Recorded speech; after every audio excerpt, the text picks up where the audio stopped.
Yeah, it's going to take her time. This is not easy. You know, we knew that she would have issues. I did not know that she would have so many issues that we'd have to work through. Basically, we're going to take this poor creature and turn her into a peregrine falcon. That's the goal. Yeah, we're going to turn you into a peregrine.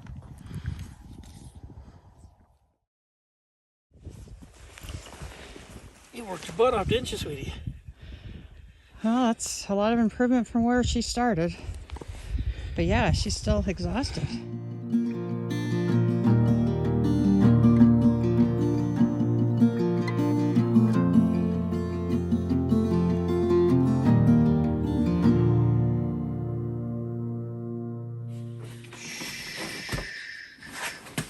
You see Jesse's there. Let's grab a Jess, sweetie. Okay, I got a Jess. One Jess, if I can get the... There's my lady. Can I get you here? Okay. Come on out. Hi. There's my girl. Hi. Tip, tip, tip, tip, tip. Hi. I'm sorry. I am so sorry, sweetie. Says, I don't know what's going on here. And this is basically a very aggressive posture. She's afraid, and they have what they call a fight or flight instinct. And so right now she's being very, very, very, very defensive. Well, I'm going to put her on a screen perch, put a swivel on her Jessie's here, put her on a screen perch, and let her sit quiet for just a few minutes. And then after she's settled down a bit, then we'll come back and I'll bring her some food, and we'll start the whole process that we call manning, which is to acclimate the bird to human activities so that the bird feels comfortable enough to work with us. And so we're going to try our darndest to see if I can convince her that I'm a nice guy. Would you let me trim your nails just a little bit, sweetie? They are too long. They are. Let's see. Will you let me trim them just a minute? Huh? Will you let me trim them? There you go. And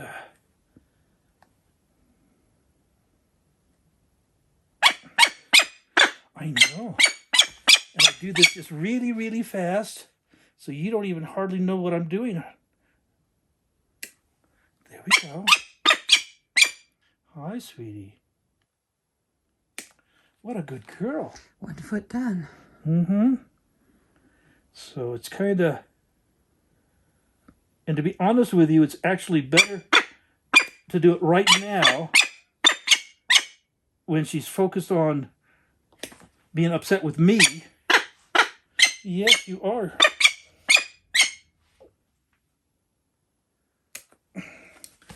Just got one more to do. Hi. Hi, pretty lady. Shh. It's okay. It's okay, baby girl. Can I see? How's that back one look? Hmm? Can I get to that back Over one here, just a baby. minute, sweetie? Look over here. Don't look at him. Says I'm trying to look at everything. It's just too hard. Yeah, it's scary. Poor thing. Poor little girl. There we go. We did it. We got your nails trimmed. And she christened the floor. Yes, she did, but that cleans up easily. Okay.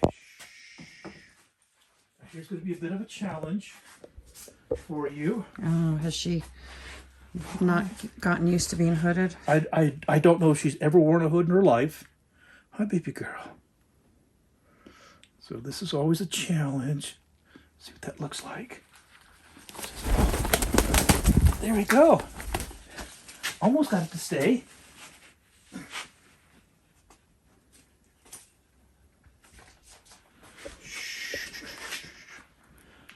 see if I can do that.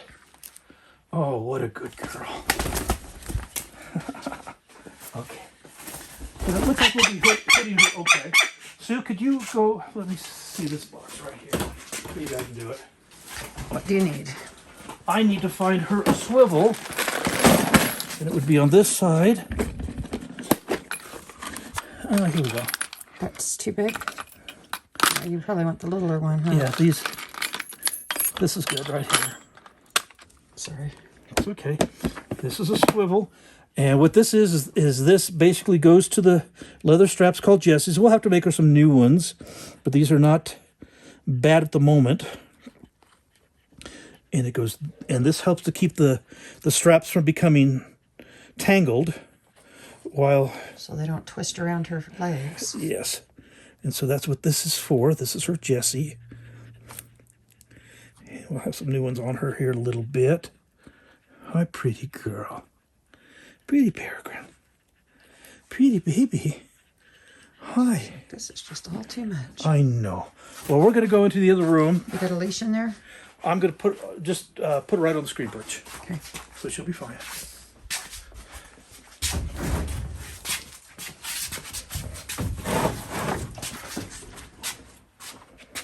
There's my girl.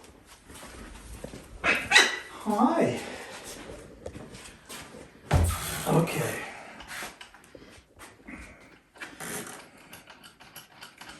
There's my pretty girl.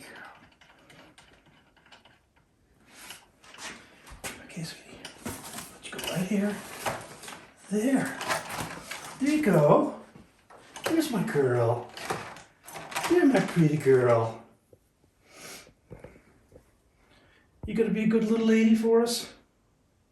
Okay, well, we'll let her settle in a little bit. We'll get the other ones her some fresh food and water and get everybody fed. And that's better. Is that better? Good girl. So she's probably been on a screen perch before. I have no idea. I do know she was out in a chamber, and I have no idea what her history is, but she and I are going to be close partners for quite a while, getting her all acclimated to activities, and we'll go from there.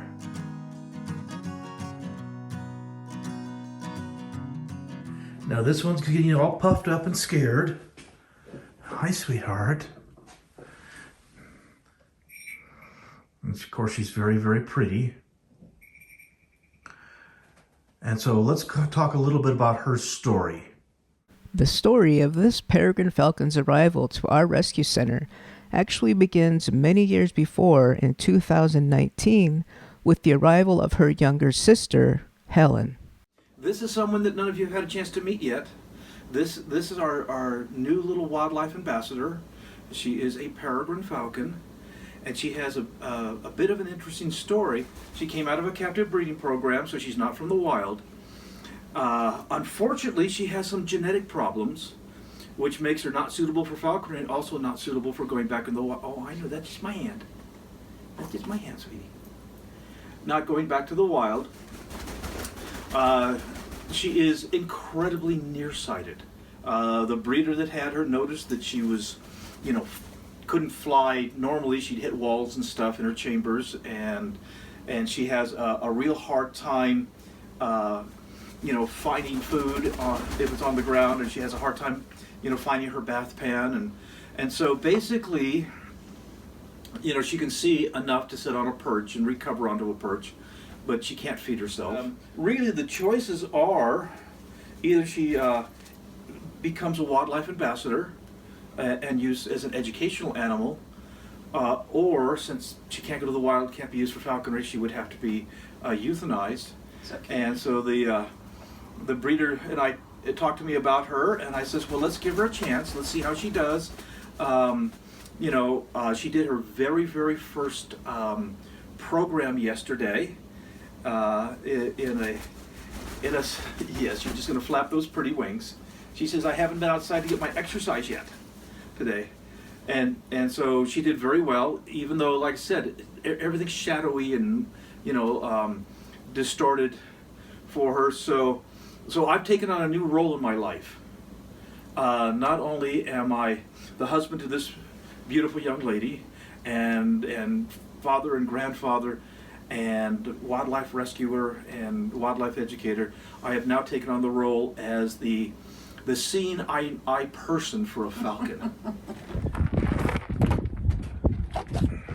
Okay, what we've got here is we've got 3 peregrine falcons.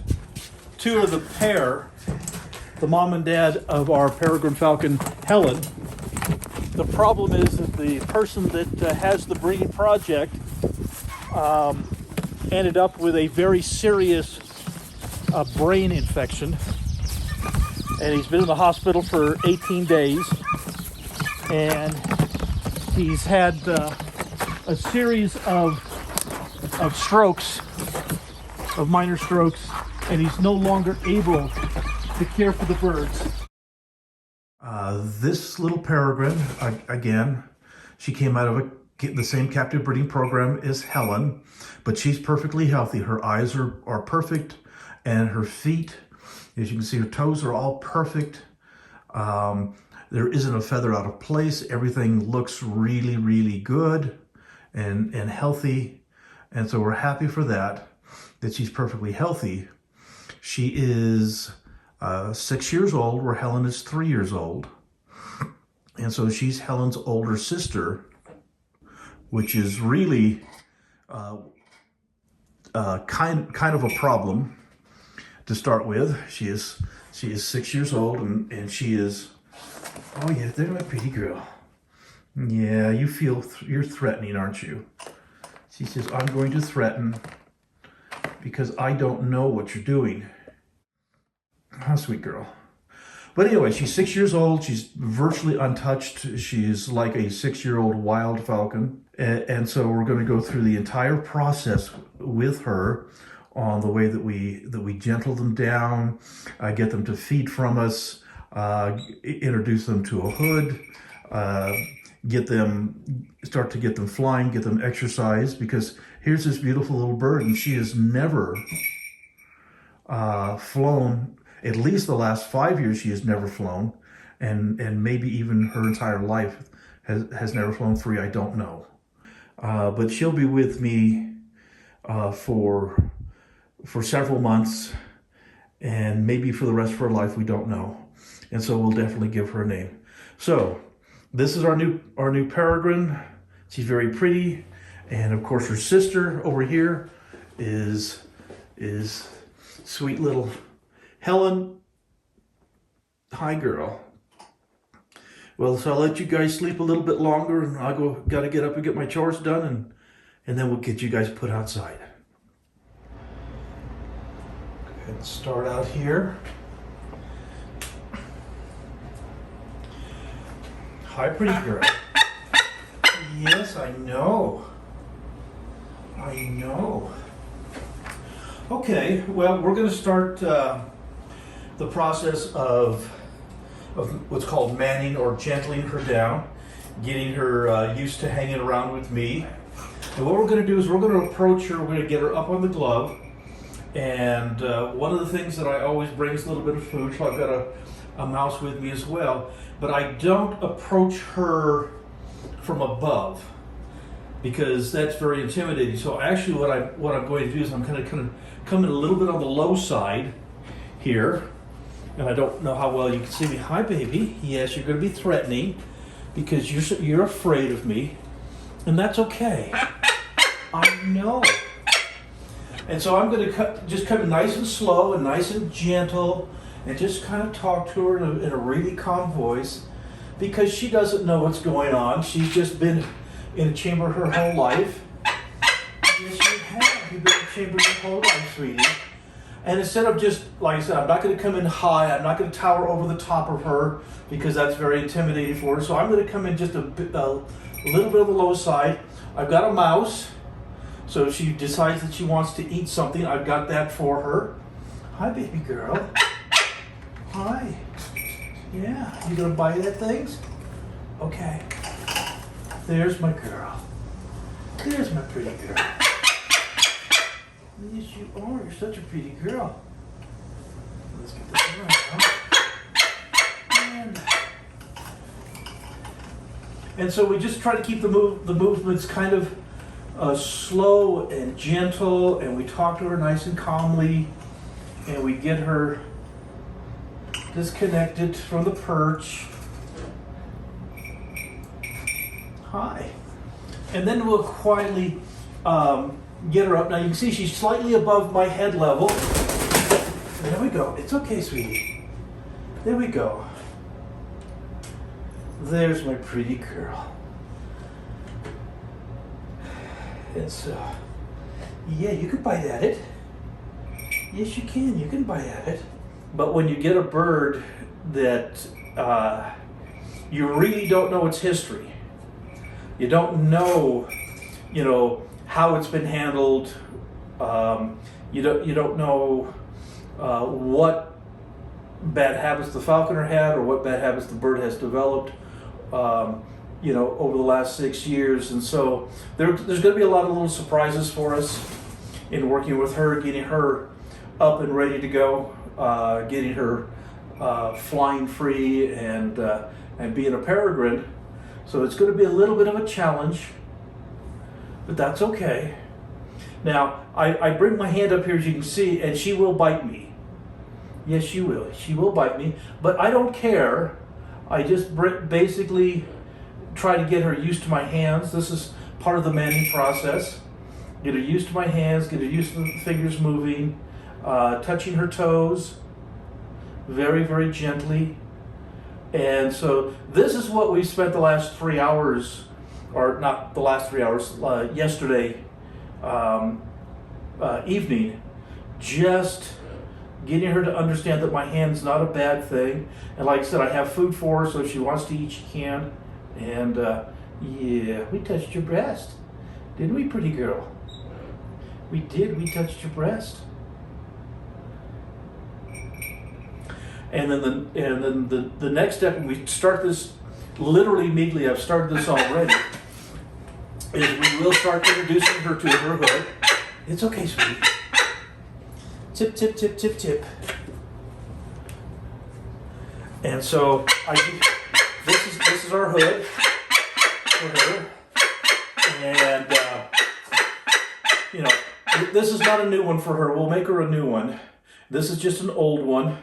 And the reason for the old hood that I like to use at this stage of the game is because what we're going to do is we're going to start acclimating her to the hood, which means we just touch her very gently so that she knows that the hood isn't a terrible, evil thing.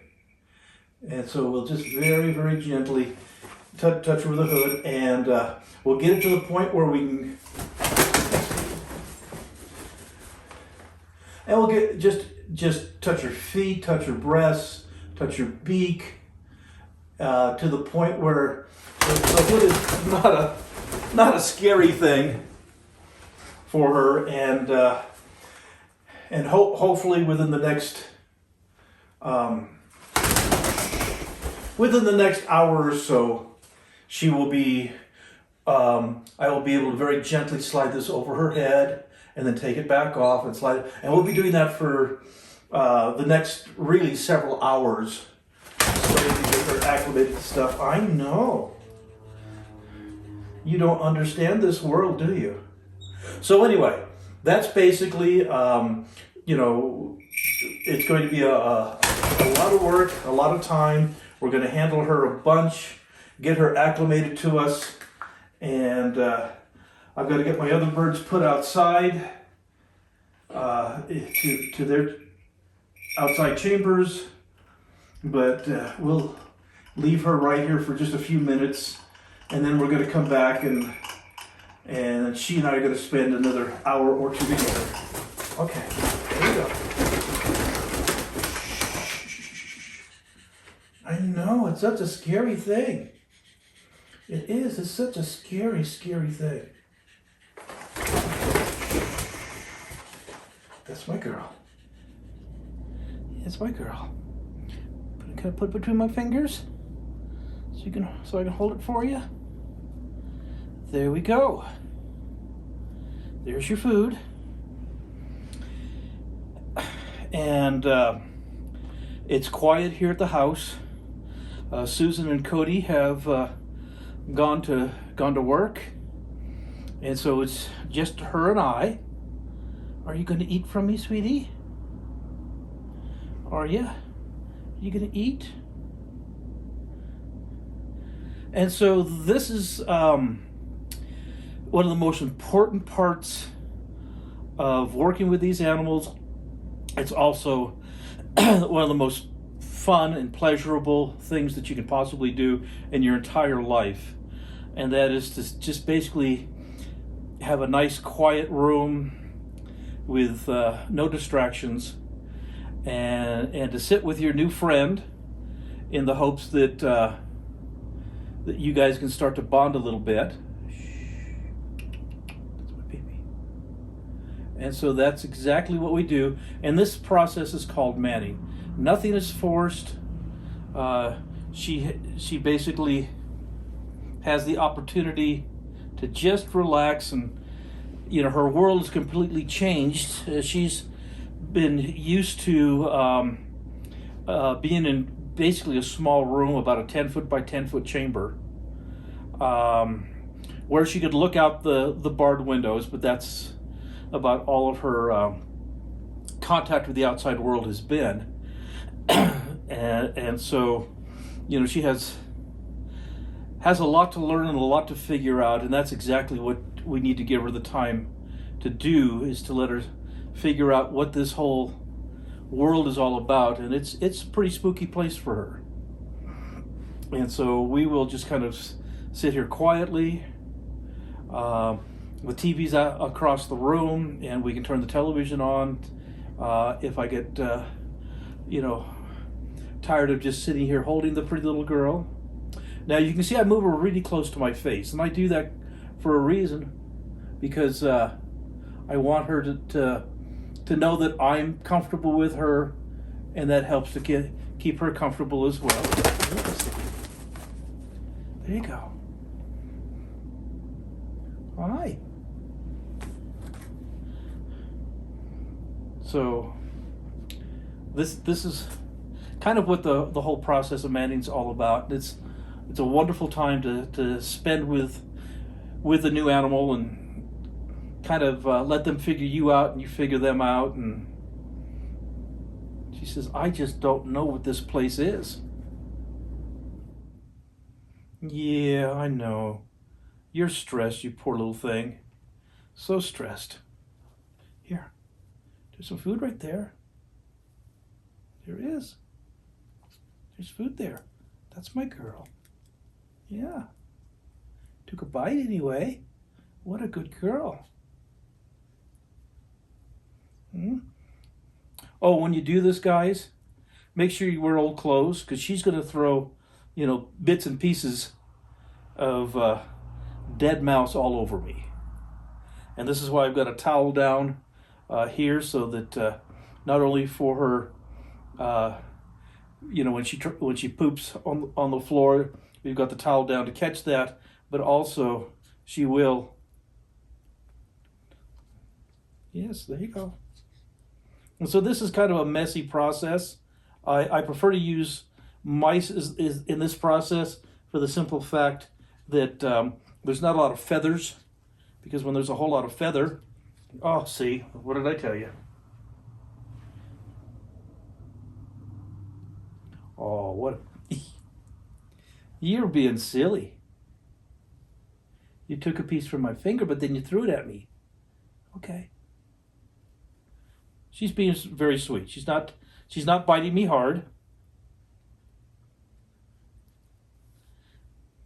Now she's obviously has not been used to eating mice. Shall I get you a quail and see if that does better for you? Because you don't know what mice is, that tastes funny.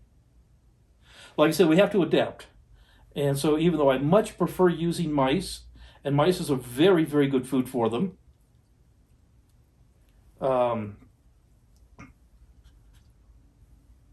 yeah, you're hungry. Let me see what I can do, okay? See if I can get you a quail. One of the things I'm going to do right now, I do have her perch here in the living room. And then let's see if she'll be okay on the indoor perch here in the living room for her.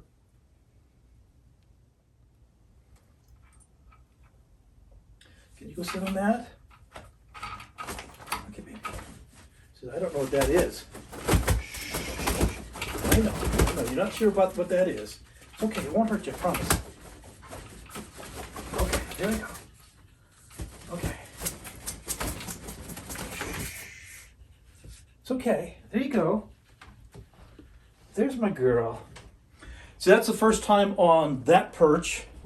Again, this is all absolutely brand new to her. She doesn't understand what all of this stuff is. And I'm going to take a minute and I'm going to prepare a quail and see if I can get her to eat that. We'll be back in a minute. Now what I did is I cut the breast meat off. Here, that's just breast meat. I did this because I didn't want her to have to pluck feathers everywhere.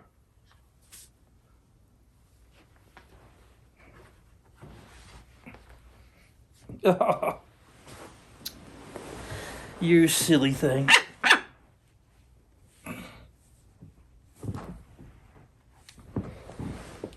As I said, it's just wear old clothes. Put something down to keep the mess off the carpets.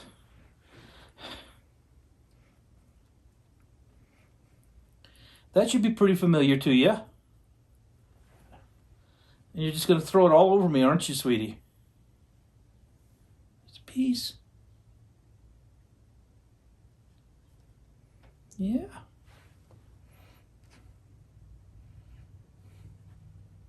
And part of the issue is going to be that she's not super hungry. Like I said, she's been in captivity and just basically had food thrown to her for the last 5 years. And so it might take her a day or two before she's hungry enough to really want to feed well. But from day one, we do want to have food available to them. Hi. Hi, pretty girl. And so our number one accomplishment today is to be able to get this hood slid over her head. And it'll only stay there for a few seconds and then we pull it back off. We're not going to tighten it down, not for the first few days.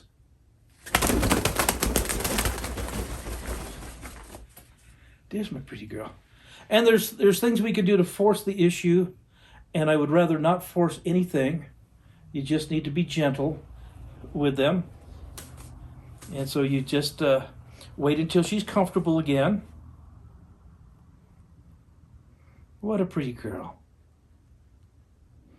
Well, we're just gonna call it a day for this particular part of the video, and we're gonna try to film as much of this as possible, so you can kind of understand how this works, literally from the very, very beginning, with a brand new bird, all the way through to the bird flying free and hunting. You know, I was wondering when you did the video earlier, or I guess it was yesterday, with where she's hanging out with Belle and Helen. Mm-hmm. So she's like sitting there staring at Belle. I mean, isn't that kind of scary since like Belle can eat her, or it just doesn't register? Well, like they're completely across the room from each other, and so they've been behaving themselves. Mm-hmm. Again, everything that I'm doing right now are just a whole bunch of tests to see what she can and cannot tolerate. And so being an animal that's kind of been in a chamber for 6 years with no socialization, no enrichment, that kind of stuff, there can be all kinds of psychological issues that can develop. Right. And you don't know what she went through in Oklahoma either. Basically, right now, the big thing is, um, let's see how she does. Let's get her acclimated. Um, this is why, I tell beginning falconers never ever ever get a secondhand bird. They actually don't know where You they've know, been. you don't know what problems they come with, Hmm. and we all make mistakes, and we all have problems and issues to deal with. But if they're your problems and not somebody else's problems, uh, then it's a little easier to deal with it. And so this is basically was a bird.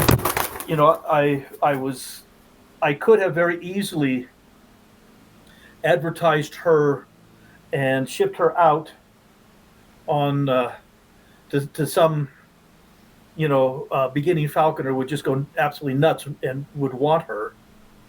But what would happen with her is, as she settles in a little bit and as those bad habits start to develop and you start to see what they are, what you end up with is the new falconer can't deal with it, and it gets passed off to somebody else and passed off to somebody else and passed Right. off to somebody else.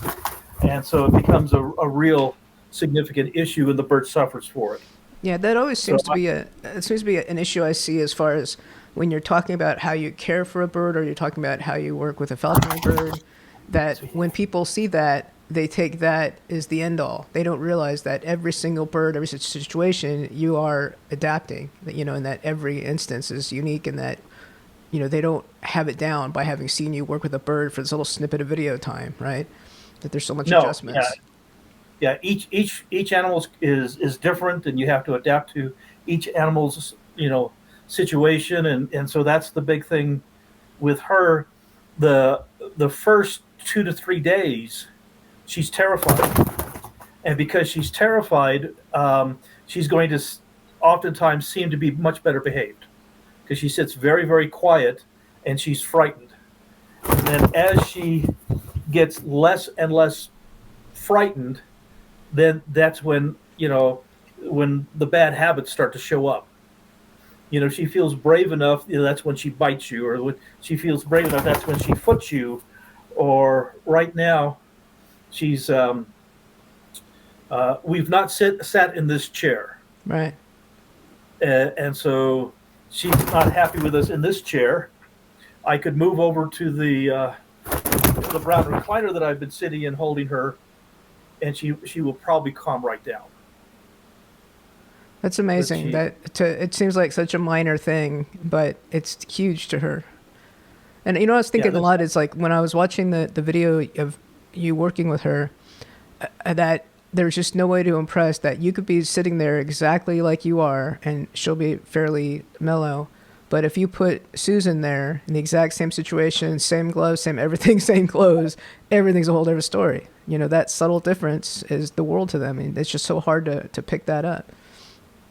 yeah, and so that's what why I started filming her from the very beginning, because people keep asking, you know, the processes, and they are not nearly as interesting or romantic as they might think. It is more about just adapting to the bird.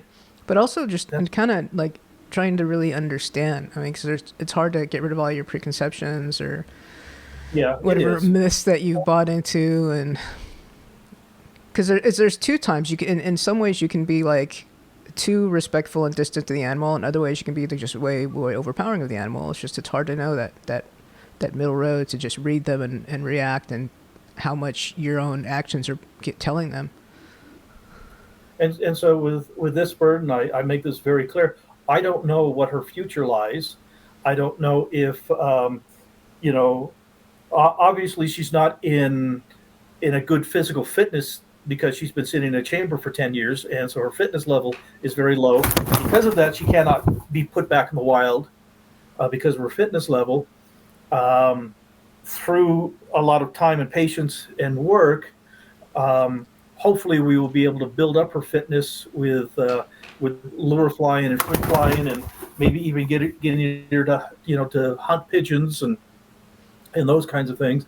And then and that at that time we will make a determination whether she has the temperament. Oh, you gonna bite me? That's okay. Get him, no She name. Take a thumb. has the temperament, or not to either be in captivity, or maybe she'll be best in the wild. Maybe she, because of her past history, maybe the only thing she'll be good to do is to put her back in a chamber with a male and leave them alone for the rest of their lives and let them raise young. So we don't know. I'm really pleased with her progress so far. I'm seeing exactly what I would expect. Like I said, we're starting our fourth day here together, and she is comfortable enough that she is challenging me. She's trying to bite me. She's being aggressive. She's being bouncy. She's not as fearful as she was when she first came to us. And so I'm seeing what so far I'm seeing exactly what I would expect to see. Mm-hmm.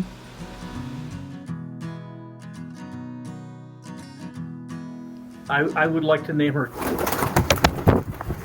Kate. And let me explain why. For many years, I performed at the Utah Shakespeare Festival, playing the part of a 15th century falconer. Was that I taught a summer class at Southern Utah University. It's okay. At Southern Utah University on falconry and Shakespeare. One of the best known plays in Shakespeare is called Taming of the Shrew. And Taming of the Shrew, from start to finish, is all about falconry. And kind of a short version of the story is it's about two sisters. And these two sisters, one sister is the older sister, and the older sister is basically incredibly beautiful, but she is highly temperamental. She's kind of aggressive and has a real attitude. And basically all the boys in town were afraid of her because she was so tough. And the second sister was the younger one was a pretty gal who is sweet and charming, and all of the boys in town wanted to date her. So Kate is referred to in the play as the Haggard of the Rock. And the Haggard of the Rock, in falconry terms, is a fully adult female peregrine falcon. That's the Haggard of the Rock. And the female adult peregrine falcon, like I said, is very temperamental. It takes a great deal more patience to deal with, and that is what this little gal is. She's a fully adult, untouched for years, and she is far more temperamental than her younger sister is. She is extremely beautiful, and so I just thought that would be kind of a perfect name for her, is to call her Kate. Because of her situation, we have to go through a little more intensive socialization work, which I don't normally do with the vast majority of birds that come into our rescue center. The vast majority of birds come in the rescue center, they get as little human contact as possible. And that's extremely important because we don't want them acclimated to humans. Now, she's going to need a lot more human interaction because we're going to have to fly her to get her fitness levels up to the point where she can survive in the wild. With like Belle, oh, she almost got you there. You're pretty quick.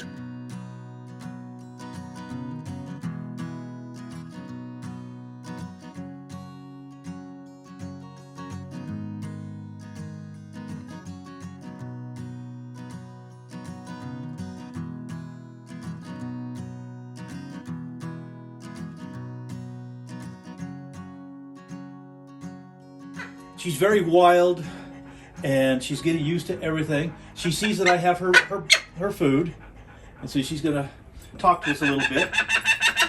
Isn't that a wonderful sound? That's the sound that you hear of falcons when the male is bringing food back to the nest. The female starts to cackle. Hi, pretty girl. Yeah.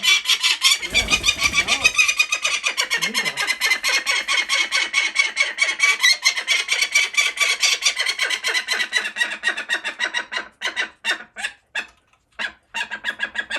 There's my pretty girl.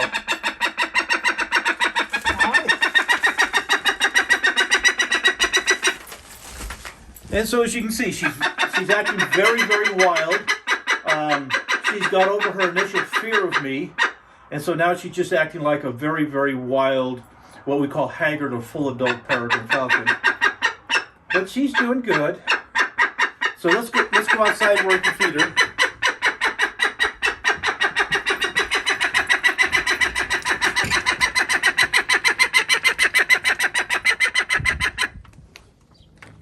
That's my girl. Kate is officially adopted, and so this is her 3-186A, the federal form we sent to the U.S. Fish and Wildlife Service and the Utah Division of Wildlife Resources, which basically recognizes her as the car passes.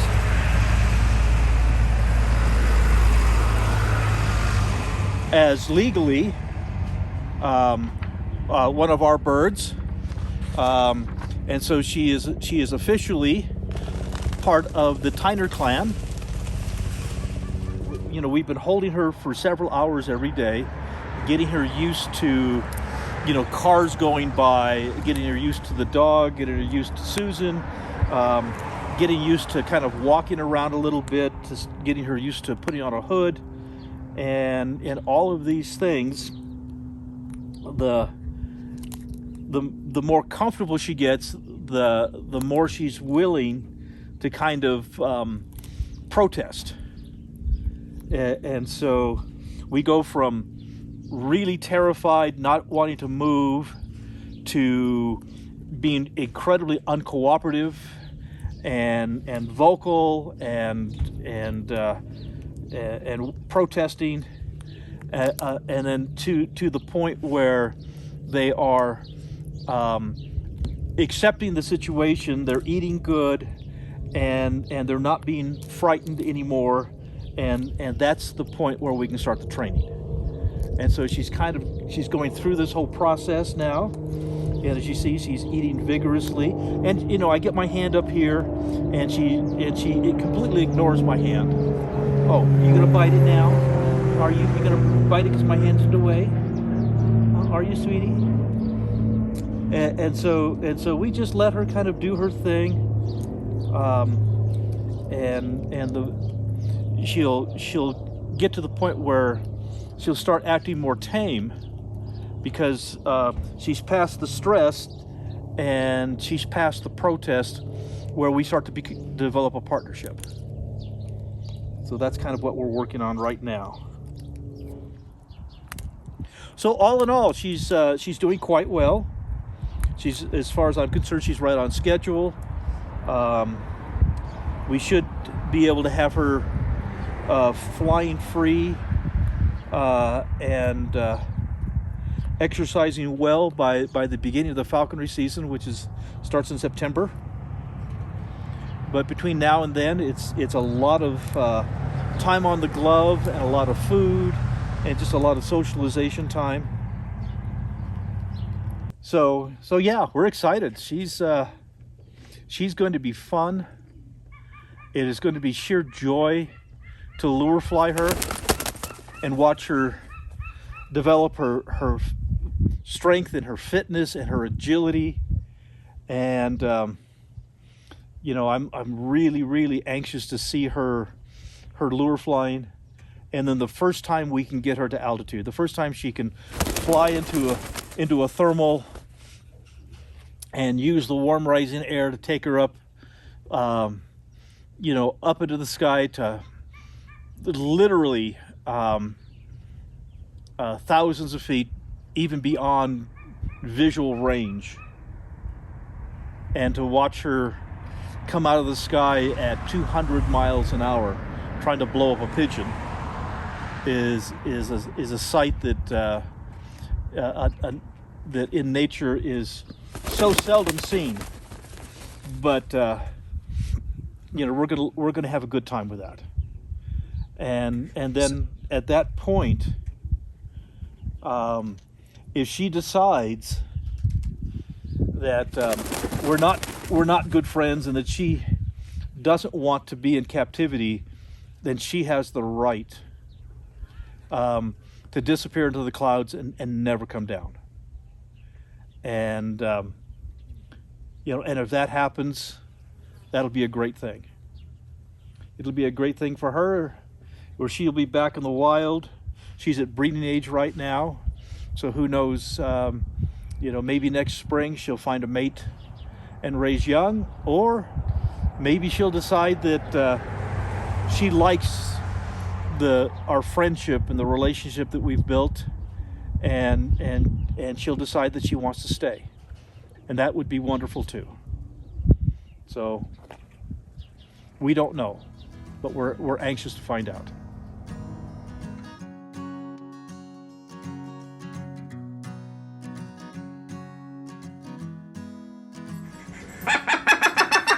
Sorry.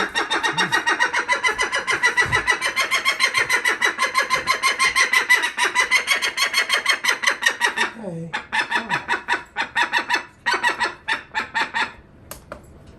See what you weigh, okay? Should we see what you weigh, sweetie? Yes, we will. She right now has been with me for 3 weeks. She's gotten all that she wants to eat. And so she's put on about as much weight as she's going to put on. We're gonna give her first official weigh-in, so we can see what her base weight is. Now, this is extremely important to get a base weight. Okay.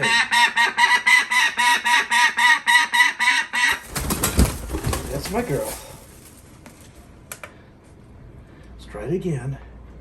Let's see what yours is going to be.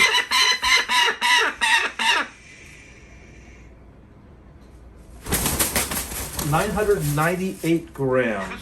Okay. I know. You're throwing tantrums because we're doing something different, aren't we? And like I said, every little thing that's new, you just have to be patient with them till they figure it out. Okay. 991. Okay. All right, you can have it. Yes, that's what she wanted. She says, you picked me up and you didn't feed me. That's not right. You got to give me my food. So 991 grams. That's her base weight. And so all we have to do now is subtract 10% of that and 20% of that. And then that will leave us with approximately what her flying weight is going to be when we start getting more heavily into her training. So, yeah, you're happy now that I got you your food? She can throw it around. Yeah, she's going to throw everything around. Of course you are. Because that's what you do. Open the door and get out of your way. So let's get her You take her outside. taken care of. But like I said, every little thing that's new with her is a challenge. And so it's going to be a little bit of a challenge getting her weight every day because she doesn't know what that is. But once she gets into the routine, then she'll accept it. But she was mad because I picked her up and I didn't have her breakfast for her. And so that's kind of one of the reasons she was mad at me. Huh. Was that why you were mad? Because I didn't have your breakfast? And you don't expect it. You demand it. Yes, you do. You are my little shrew.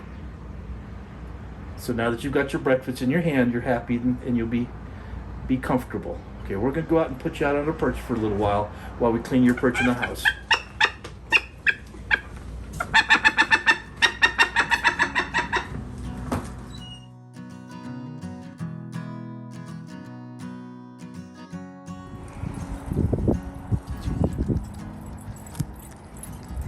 That's a good. Give Cody. As you can probably see that she's gotten used to Cody. A lot of my birds don't like Cody, but she's been tolerating him really, really well. Give Cody.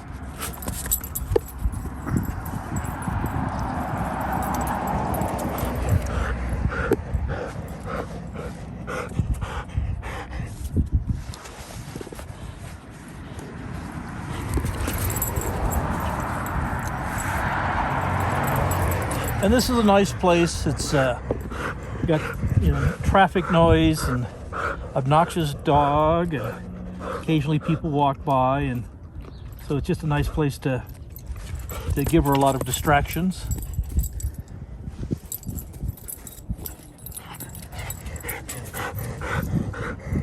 And a new little distraction that we're just starting to work with right now is the whistle. See, right now she knows that I'm the food source.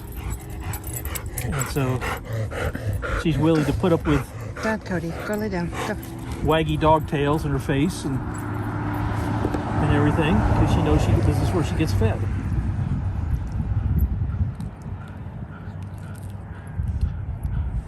But the whistle's the dinner bell.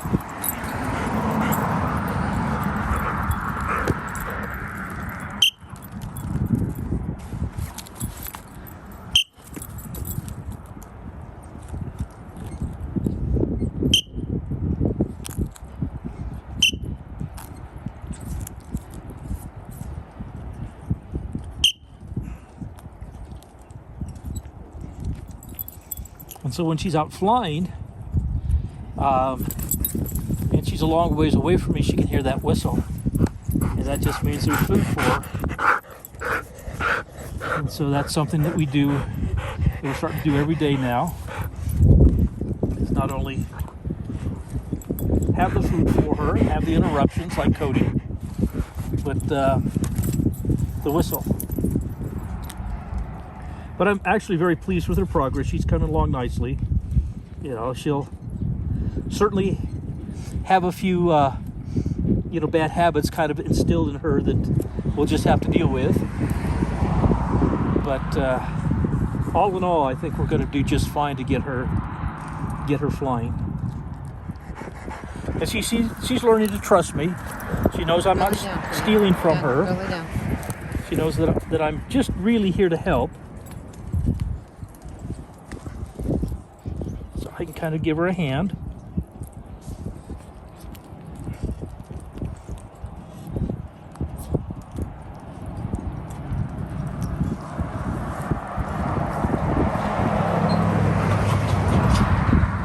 That's my girl. And see, she's pretty much got everything there. Just the two leg bones are left, and then I'll just kind of quietly sneak them. Now, see there. If you can see carefully, my hand is still in the same position, but I've pulled the food down and closed the thumb and the first finger, so the food has disappeared. She says, "Hey." And so I haven't stolen from her. She just got smaller and smaller. She just finished. Did you finish your food? You can see how big that bulge on her crop is now. Yeah. Cody, go on. You can see there's no food. All of it disappeared. The legs have disappeared. They're my other hand that she can't see. So she doesn't. You never steal from them. And so if she sees you move the food away, you have to let her have it, because you never want them to think that you're going to steal.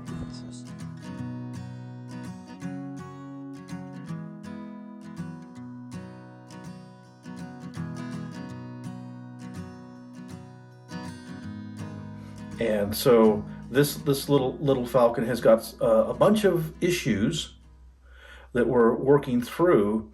I would never pass her along to a beginning falconer, because if you pass her along to a beginning falconer, she's would be an absolute nightmare for a beginner, and she would then be passed along to somebody else and passed along to somebody else. We'll put up with her tantrums and her problems. So come on down and you can really see the difference between the two. And as I said, it's not a genetic issue. It's not that she's a bad bird. She just didn't have a great start in life. And so come on in here. Hi, Kate. Hi, Bill.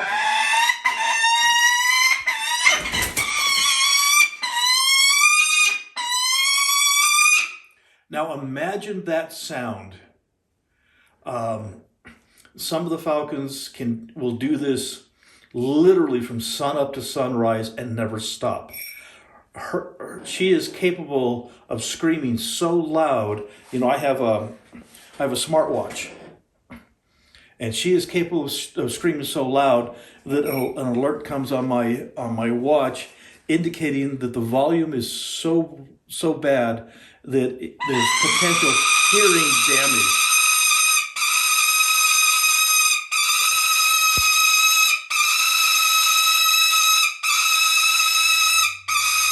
Now we can see why the falconer gave her back. And it's not her fault. It's not that she's a bad bird. She really isn't. In fact, there are when we're out and I'm handling her and it's just her and I, we're sitting quietly and she's having her dinner and I can see the potential. This was a magnificent animal. But this is why you don't get a second-hand bird. Because sometimes this will not show up until you bring the bird's weight down a little bit. Or you've handled it for a few weeks. So anyway, now she's, like I said, a little bit temperamental. She's not bad. Hi, baby girl.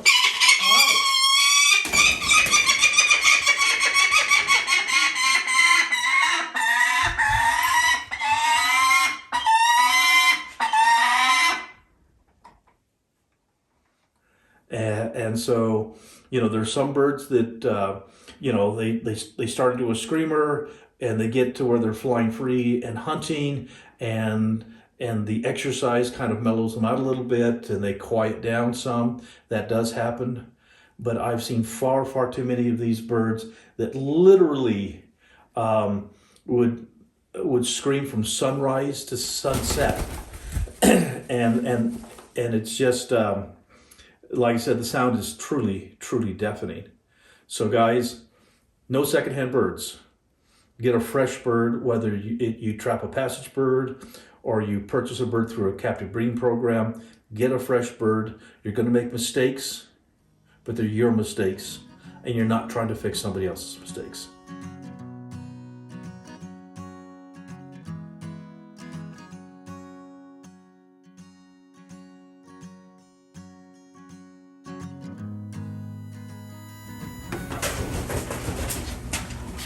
Hi, pretty girl. Okay, this is Kate, and this is Belle, my Harris hawk.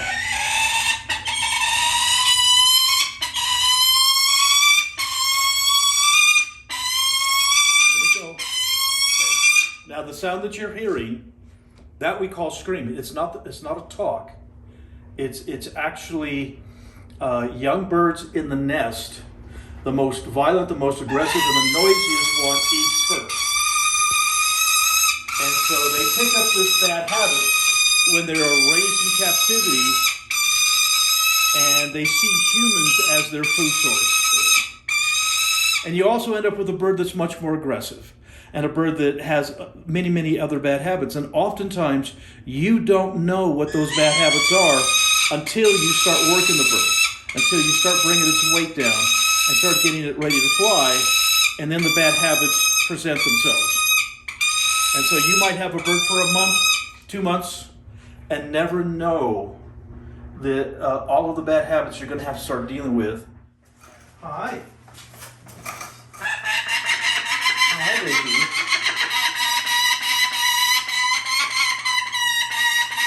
Yeah.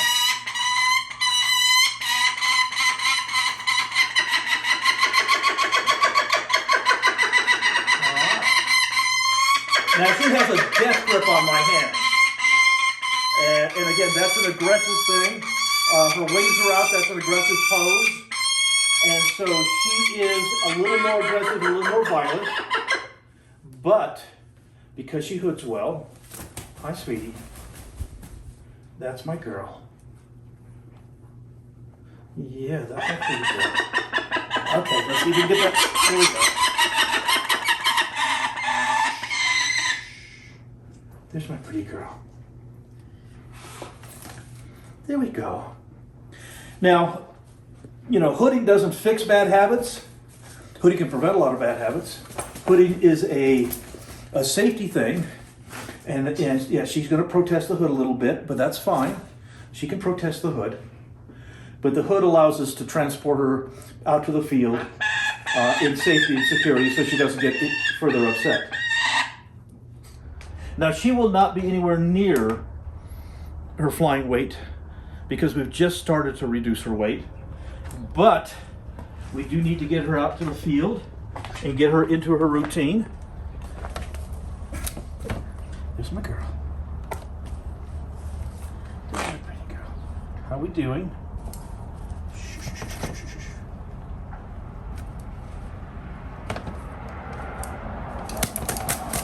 Stay in for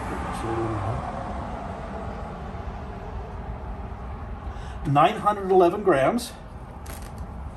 And so, you know, and then we'll take that number, we'll write it in our logbook, and then we'll also document the weather conditions. Right now it's cloudy and a little drizzly. We'll document any activities that we see at her, and as we get her down into flying weight, we'll start to be able to identify where her performance is at its very best. And so the scale is very, very important to weigh them every day. And it's, to be honest with you guys, this is what's hard for people to understand. From the 1st of September all the way through the end of February, the 6 months that is the falconry season, this is my routine. This is my routine 7 days a week. There's no days off anymore. There's no vacations. What vacations? Yeah, what vacations? But there are no vacations.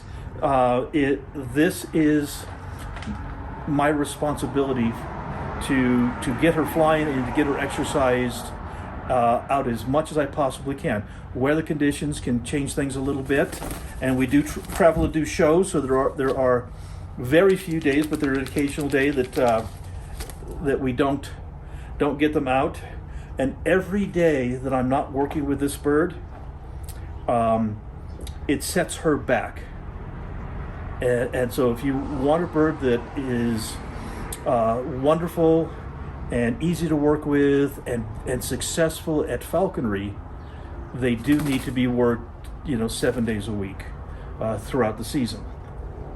So, sweetie, are you ready?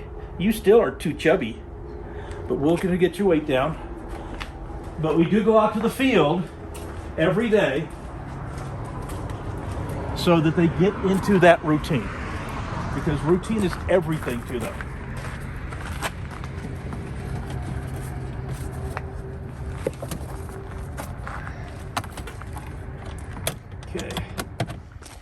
Okay, welcome to the Parowan Gap. The Parowan Gap is actually one of my favorite training sites. Most of the time the Parowan Gap is very quiet. There might be one or two little tourists in here to go look at the Indian petroglyphs. This time we have a school that's here. Now, this could be a major disaster. But if we do this right, this is a great learning session.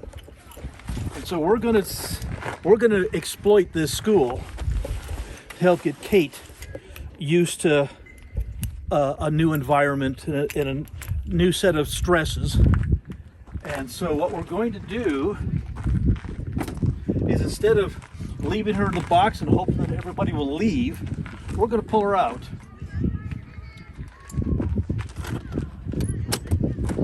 Hi, pretty girl. Now, of course, she has her hood on.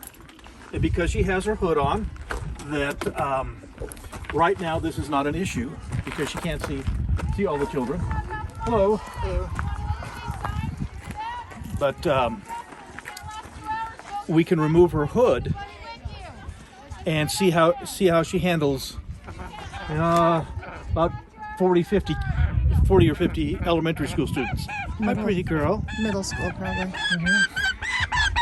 Here's my baby. There you go.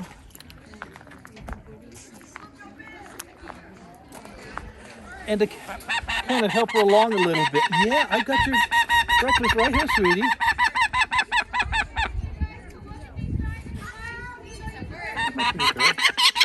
There you go. It's a bird. There's my girl. Okay. Now what we're going to do here is we're going to put on a little leash called a Creance. This is a short one, so that we can see if we can get her, even with all of these terrible, terrible interruptions, to actually jump to my glove. So, there we go.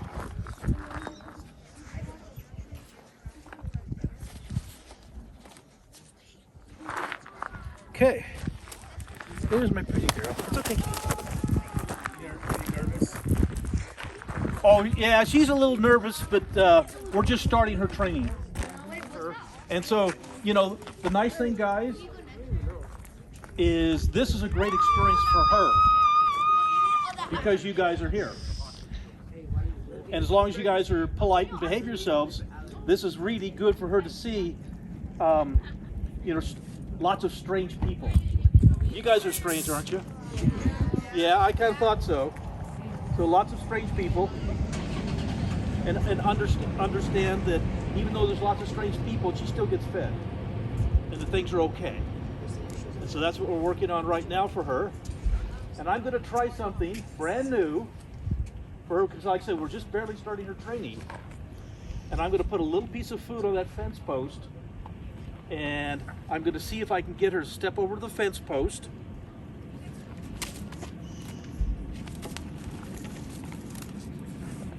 Hide the other piece of food. There.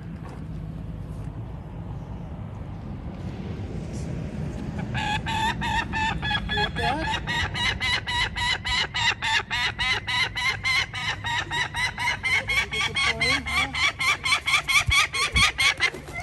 Okay, here we go. Now that she's on the fence post, let's see if she'll come back.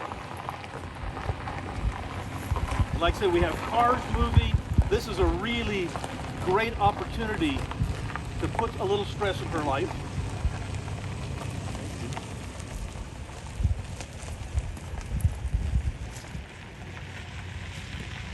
Hi, pretty girl.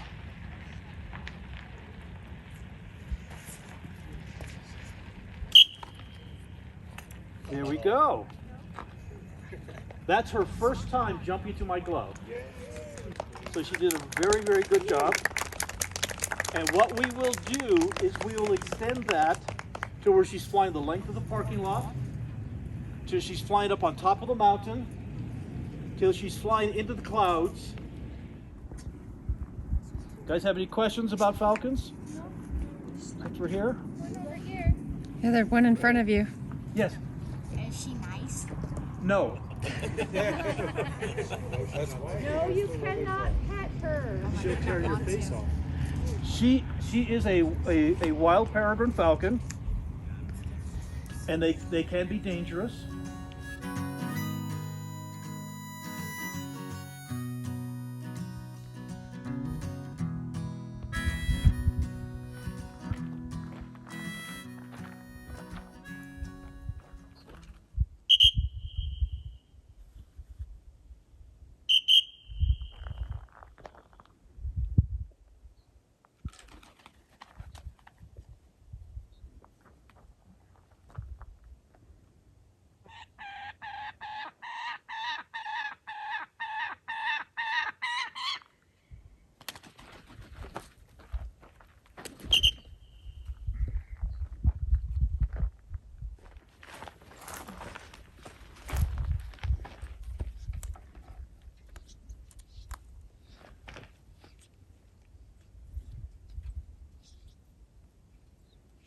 these sparrows work really well. She doesn't get a lot of food, gets to do a lot of plucking, so she feels she's been well rewarded for that short flight.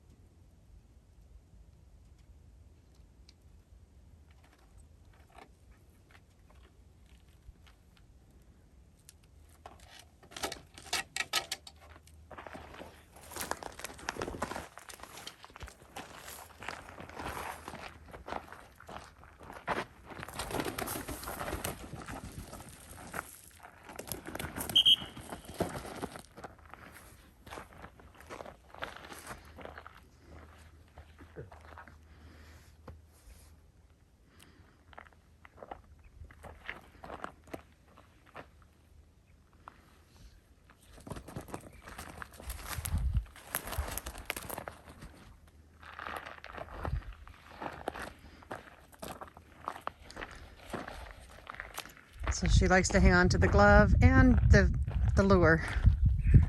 Yeah, she's quite fist bound, so she's a fairly aggressive little thing.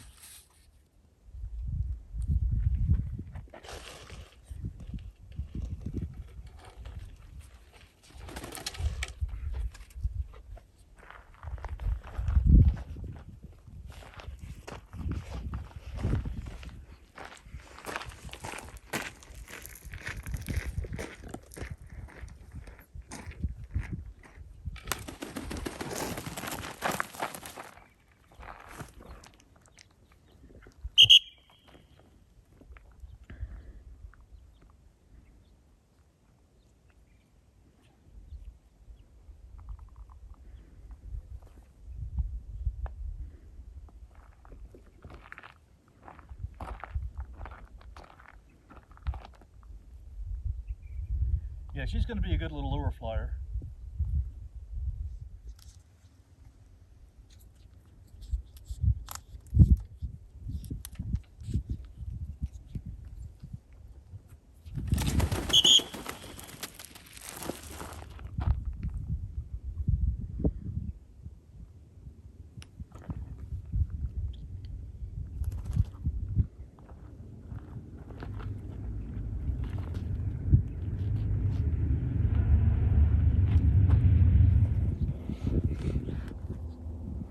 But what gets her to come back to the lure and back to the glove is a significant reward.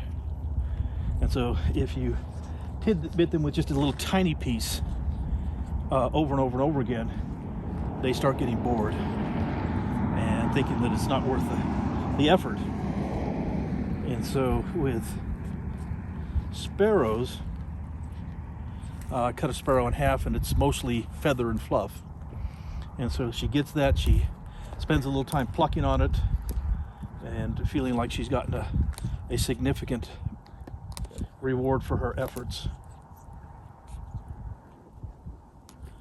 So she's coming along really quick. I just had to work a few days and she's already flying after you and the lure. Yep, she's coming along. By next weekend, she'll be flying free. Awesome. Because I made a promise to you, didn't I? I promised you that I would turn you into a peregrine falcon, since you've never had that opportunity before. So you're doing good. Yeah, you're doing good, sweetie.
That's a girl.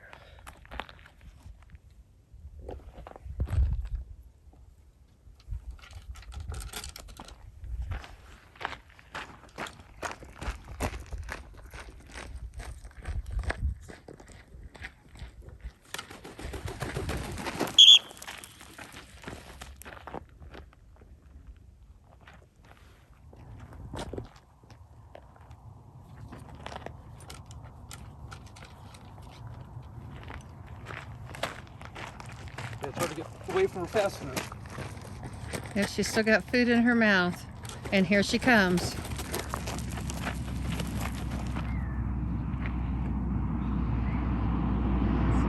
Do what? Looks like she's huffing and puffing just to fly that little bit. She is.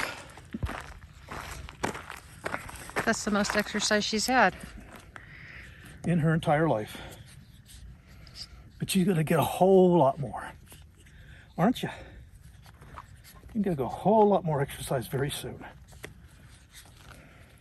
And we do that about 3 times just to get her going. We don't do this 20 or 30 or 40 times for the simple fact that that's boring for her and she'd get frustrated. So we want to keep her enthusiasm really high, and that's kind of where she is right now. And she's doing tremendously well, and she will be, like I said, in the next few days she'll be flying free, and by Thanksgiving she'll hopefully be climbing into the sky thousands of feet up.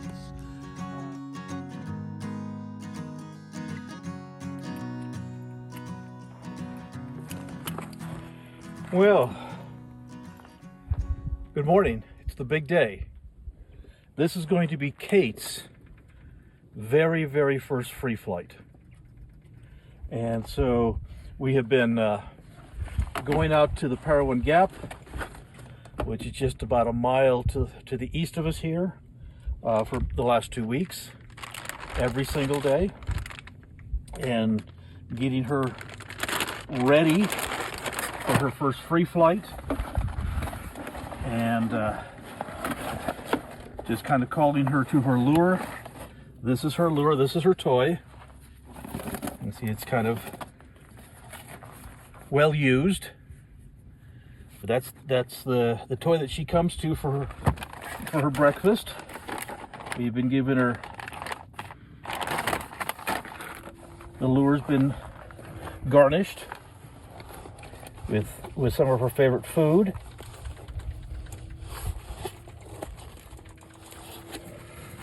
And so that's ready to go. Kate's kind of a special case. You know, I consider her a rescue. And so now we're trying to get her free flying.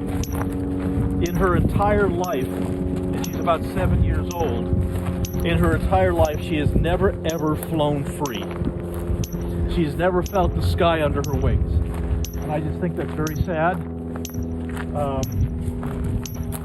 So we're in the process of remedying that. And so this is our next step.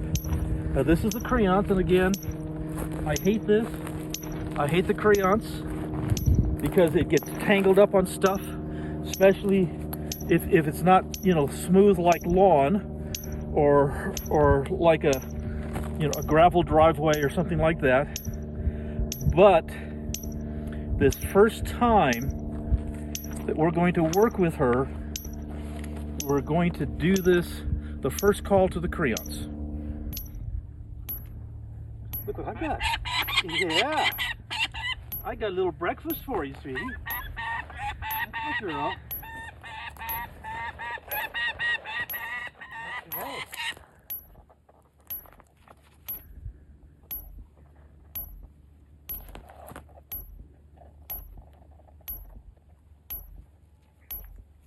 Now she's a little bit what we call fist bound, which means she just literally grabs onto the glove and she just flat won't let it go.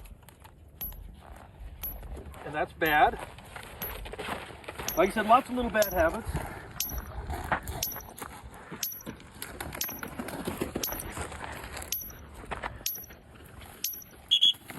Yeah, there she is on the bushes. There you go, girl. That's my girl.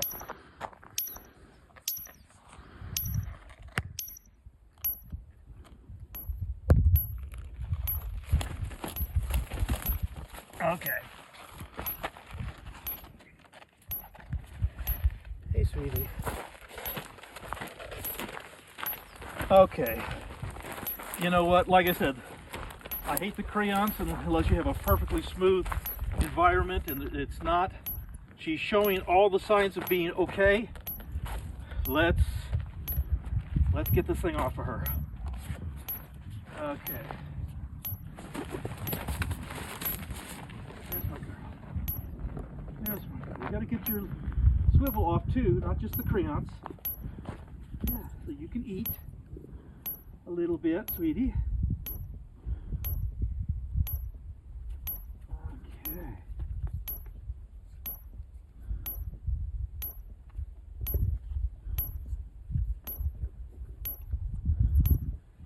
There's my girl.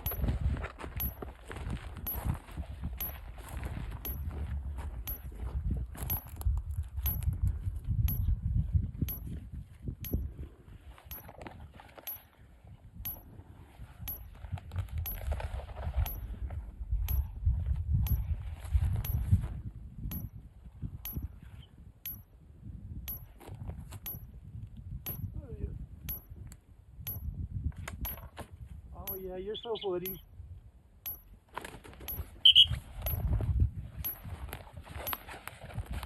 Okay.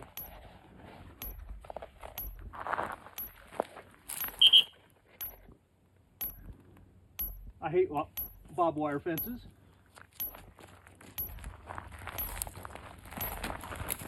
There's my girl.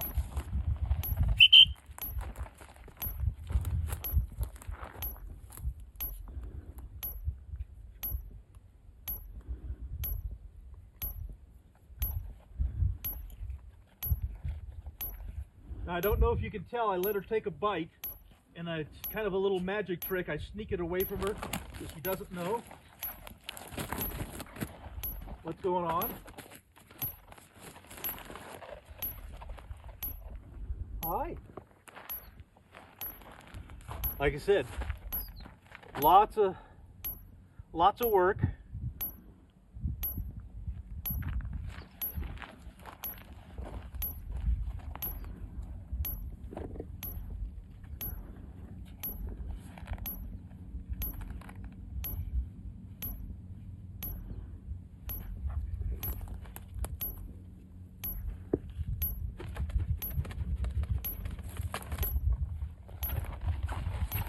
Give her a little goodie.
Such a good girl.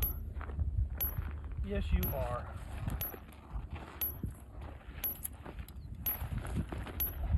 My girl. We're going to see if we can get her to do one more.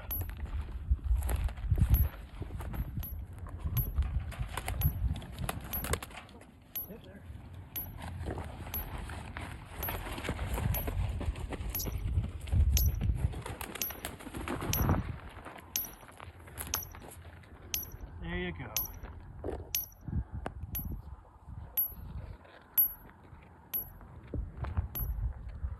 There's my little lady.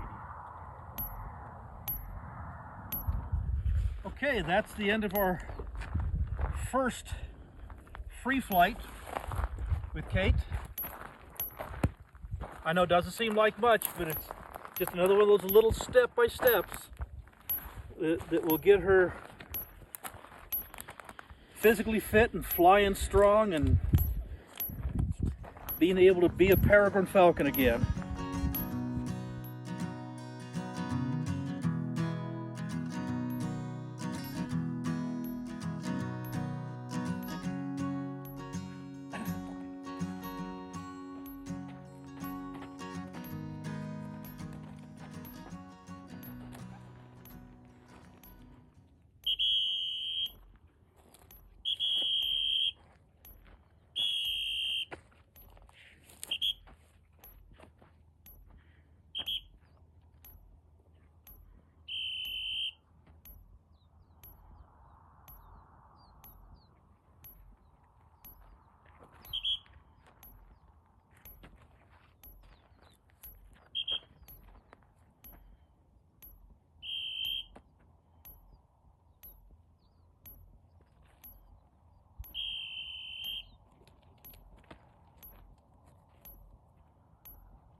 See, she doesn't have the strength to go any further.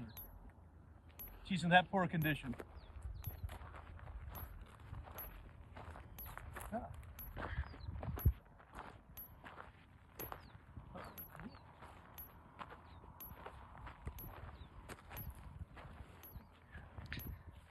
So she's huffing and puffing from that, just that little bit. That little tiny bit. She needs a lot of conditioning. She does. Her fitness level is about the worst I've ever seen. You know.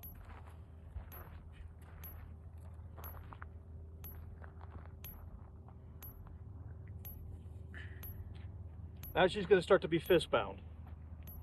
You know, this little gal right here has got every bad habit. See, this is fist bound. And what that is she's hanging on, trying to fly away, but she's hanging on to the glove. And this is called fist bound. And this is something we have to get past. You know, she has had every single bad habit that a falcon can possibly have. There we go. Yes, you are. You've got every single bad habit. And this all comes from being raised inappropriately. So,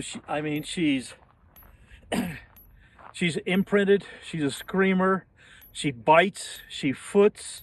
And now that we've just started to fly her free, you're seeing what we call fist bound, which basically means that she wants to fly off, but she wants to drag my arm with her. And so that's a really bad practice. And so we have to just be patient with her. See if we can get her past this, little by little.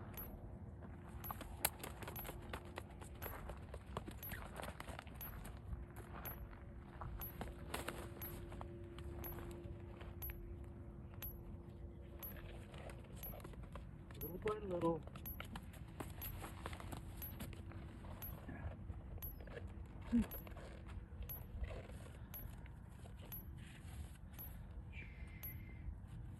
And see, she's mantling because of her being fist bound. She thinks that the glove is her food source.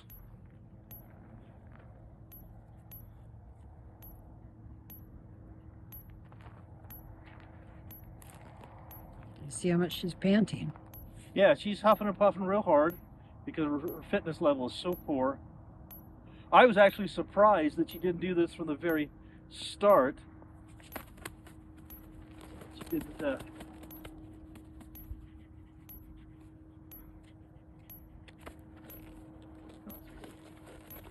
Come on. Okay. Well, just let you sit here for a bit and pant. She just won't let go of the glove. No, she won't. But like I said, every single bad habit that a bird could possibly have, she has, and it's all because she was raised inappropriately. There's nothing there. That's just a tassel on the glove. That's all that is, just a tassel on the glove.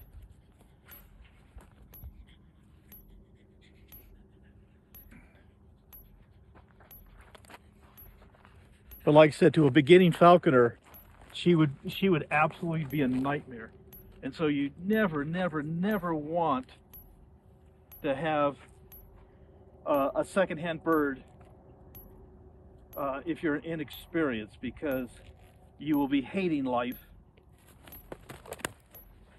Okay. Now I'm not going to let it come to the glove.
And now that we've started to free fly her, she's become fist bound, and she's pulling this trick.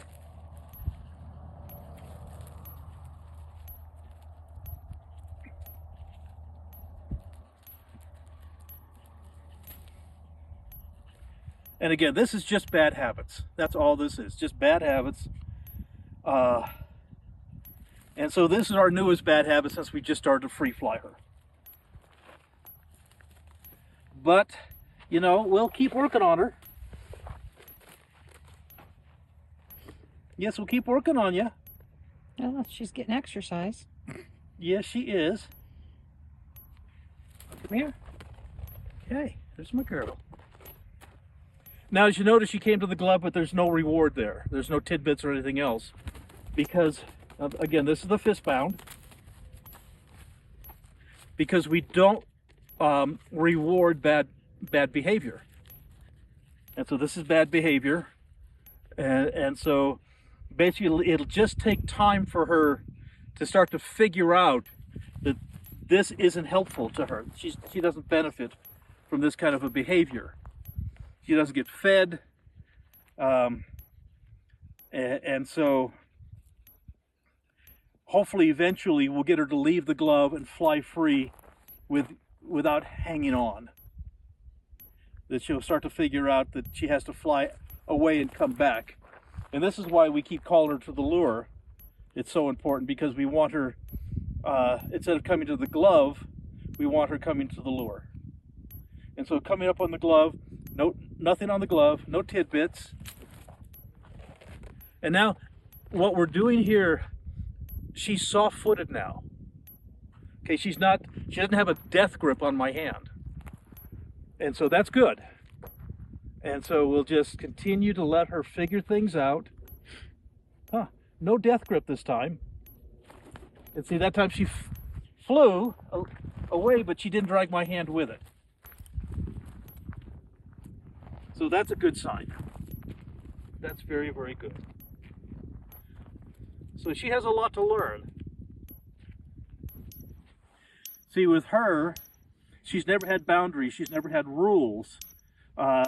She was just an IS imprint peregrine, developing bad habits, and then when the person had it, just couldn't deal with her anymore, she was put in the chamber for 6 years and left. And so the bad habits don't go away. They're actually, it increases the bad habits. It makes them worse. And so, did you want to come back up here? Hmm? Come here. No, because I'm not going to give you anything. Okay, well, we're going to walk away from her and call her, make her fly a little bit.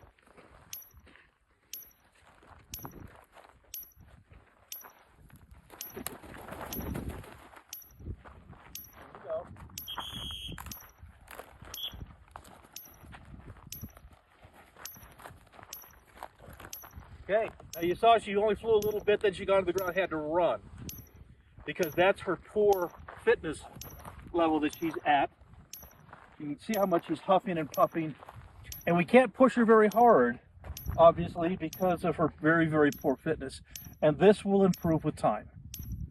And so that was about as far as she could fly at the moment. I know, it breaks my heart. Here's a peregrine falcon that should be able to fly, you know, thousands of feet in the sky, and fly, you know, 20, 30, 40, 50 miles at a time. That she is in this poor of condition. So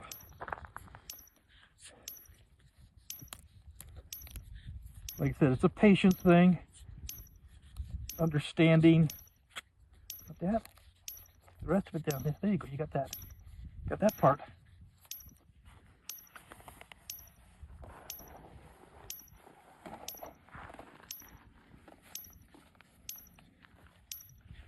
Yeah, there you go. The pluck.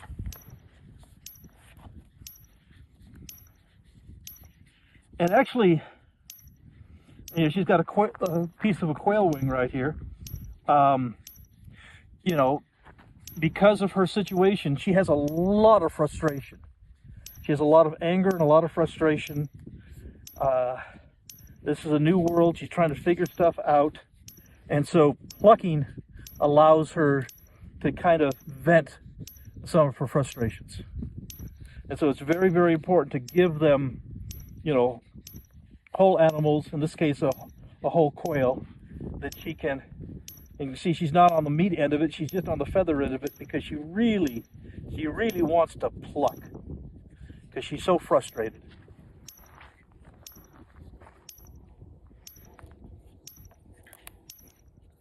You'll see over the next few months, hopefully dramatic improvement. See the fur on that. She's on the camera. Okay. Yeah. Luckily not me. Susan doesn't count.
step one is to get her to fly to the lure.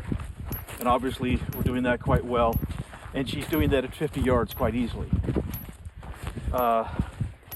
Step two is to grab the lure when it is suspended just slightly above the ground.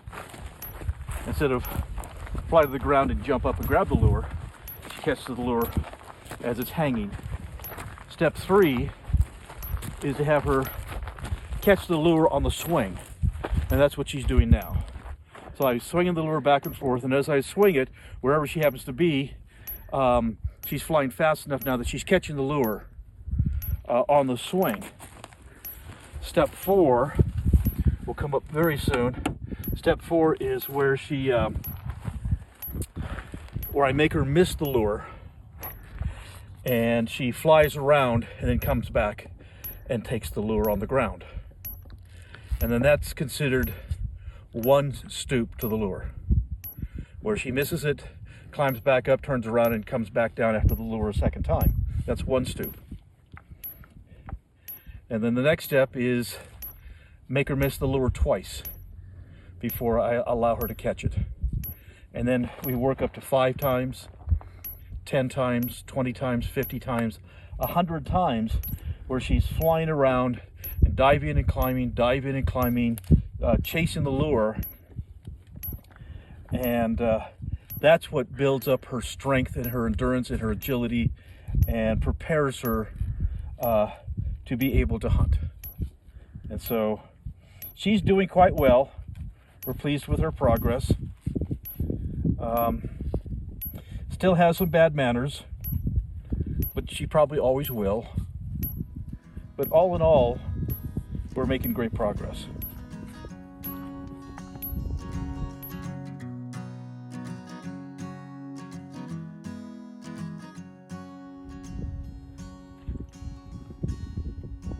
Normally she tries to bite me when I literally try to touch her anywhere. So that's a good sign. Huh. That's a good sign. Because you're a biter. You are. You're a biter.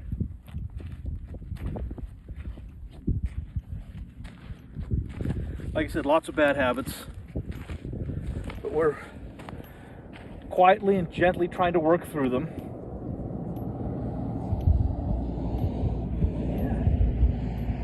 We're trying to work through all of your bad habits. We are.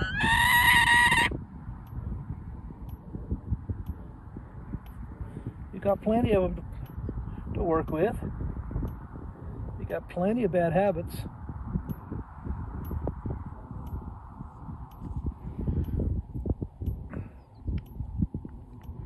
My girl.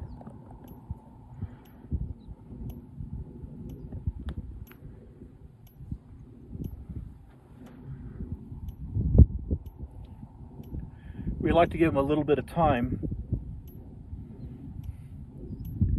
to look around and relax. And you about ready to go to work? Huh? You about ready to go to work? Are we looked enough?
aerobic condition is the worst I've ever seen.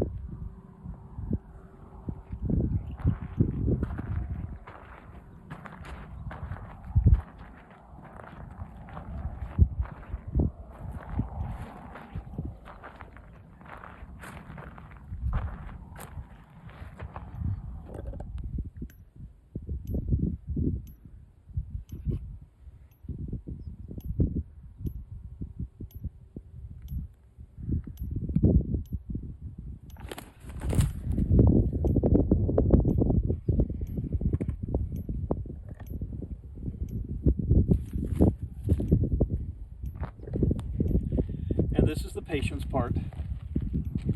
Gotta let her figure it out. She's thinking.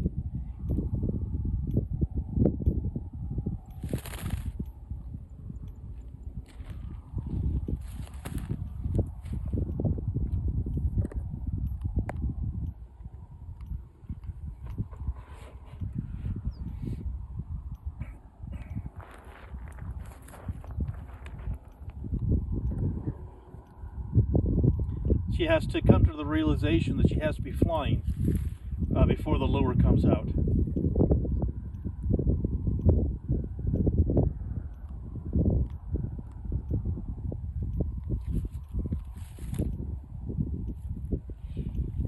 And I don't know if you can see, we've got her transmitter on her today, on her tail where it belongs. So that's her transmitter.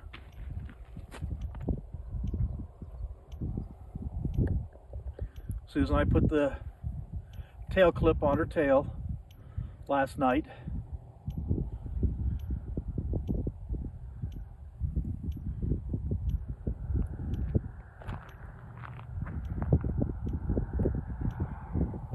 Oh, sweetie. You can see that fist bound where she binds to me and hangs upside down. That's almost gone. I'm really pleased to see that. That's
and I know these short flights look really terrible, but that's all she's capable of at this moment. But that will slowly change. It just takes time and patience. That's the fist bound. You know, that doesn't work, sweetie.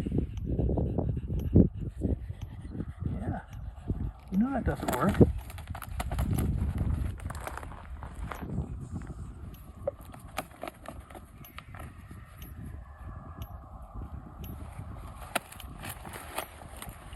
Fistbound doesn't work. You don't get rewarded for fistbound. Or pantsbound. You don't get rewarded for that. You don't. And what that is that is kind of her lizard brain. That's her instinctive brain, basically binding, trying to drag off what she considers her food source. And So she has to figure out that not productive, it doesn't do a bit of good.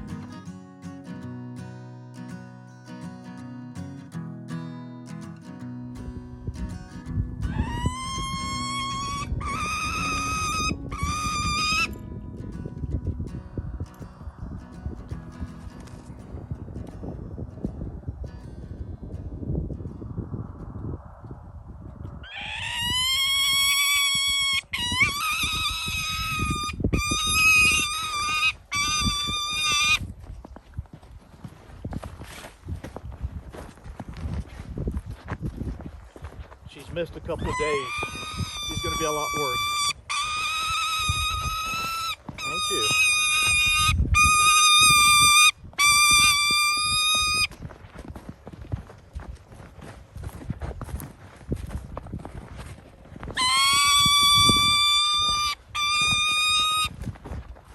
Yeah, you're going to be a monster because you missed a couple of days.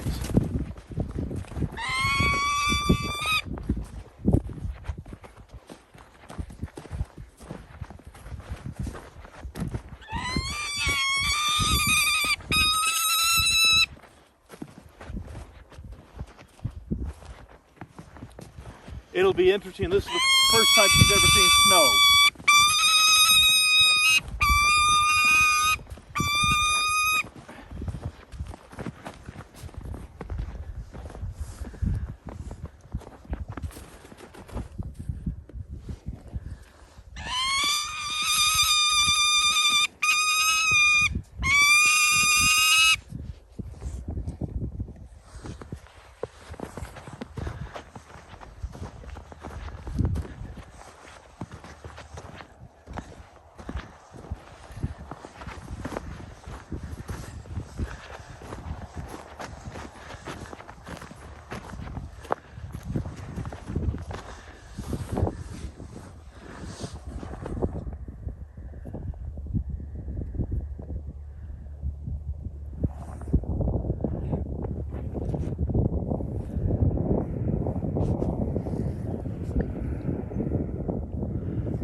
It's the strongest I've seen her fly.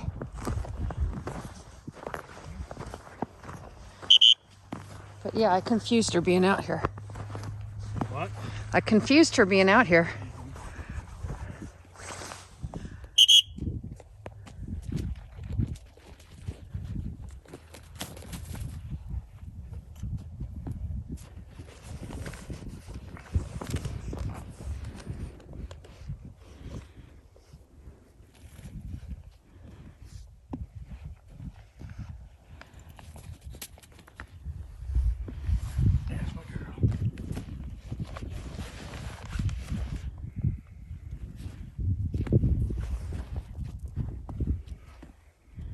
Now this is a strange situation. Aerobically, this is, her fitness level is the worst I've ever seen.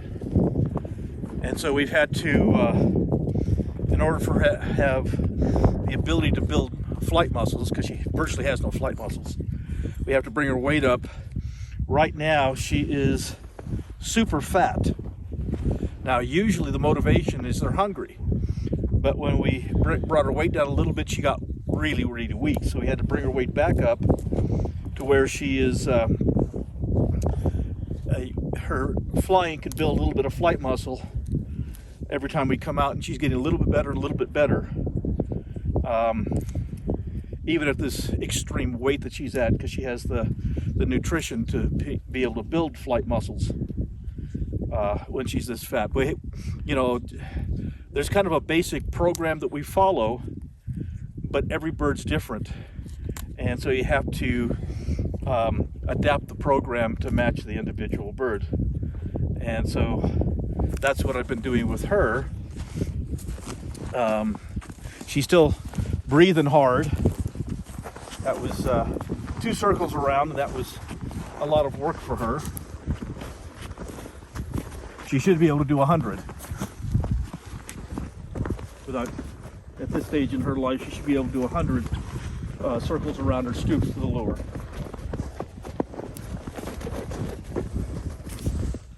Huh, you should.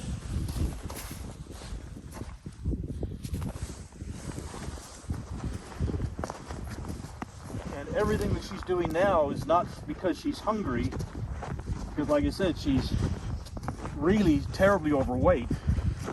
Everything she's doing now is because of repetition and routine. Huh. So it really has very little to do with weight condition at this point.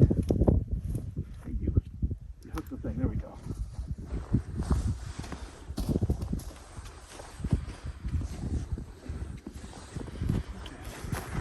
Here she comes.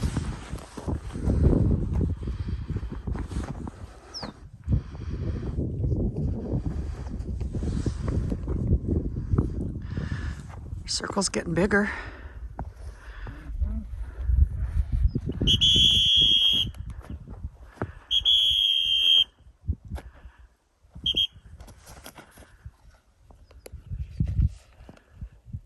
Now if you can kind of focus in on her, you can see she's panting like mad. Let's see. And I can even hear her pant. That shows how poor her aerobic condition is. And so at this point, we don't want to push her any further because we don't want to cause her any problems. And so that'll be the end of her flying for the day.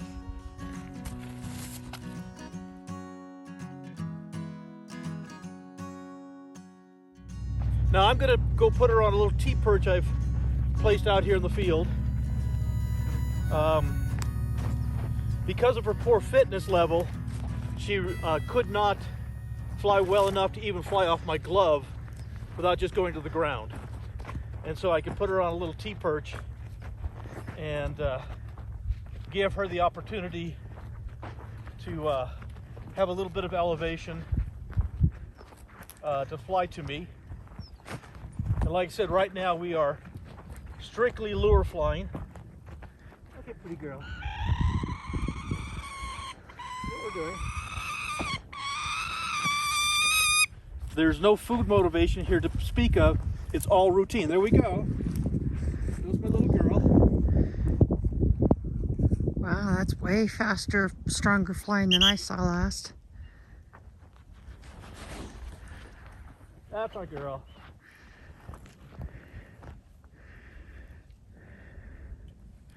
Now this is called stooping to the lure.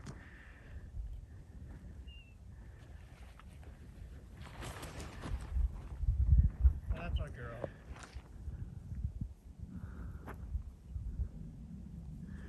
Her wing beats are slowing, so I'm going to let her catch it this time.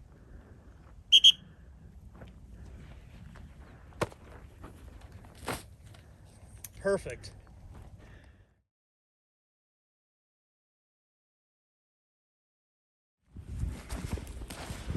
So we have been exercising her now for over 2 months, and we've got her to 3 good stoops to the lure. We're about ready to go to number 4,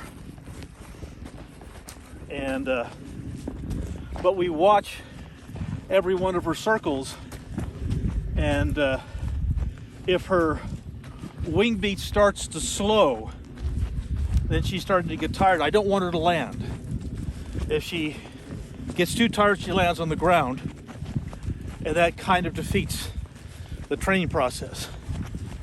So we want her to be enthusiastic and strong, and so we increase the number of stoops to the lure very, very slowly with her, especially. Like I said, a normal peregrine falcon or prairie falcon, sacred falcon, whatever we have. A normal falcon, in the couple of months that we have been working, the bird would easily do 40, 50, 60 stoops to the lure in a training session, and then it would be time to start encouraging the bird to go higher. But she's not there yet, and she might not get there for another 2 or 3 months.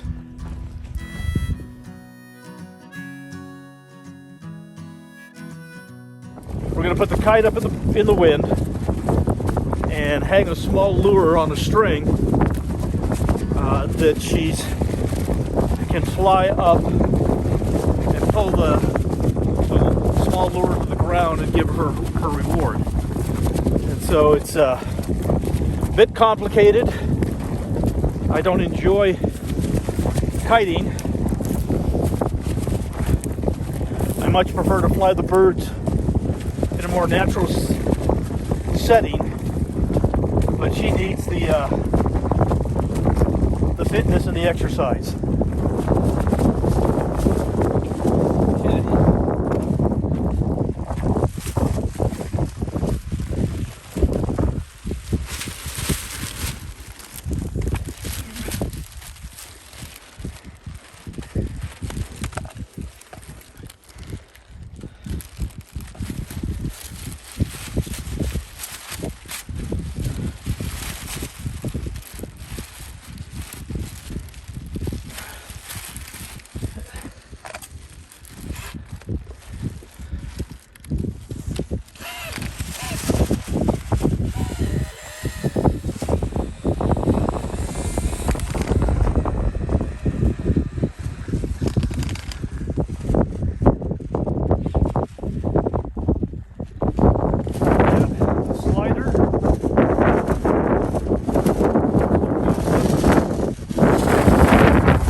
My girl.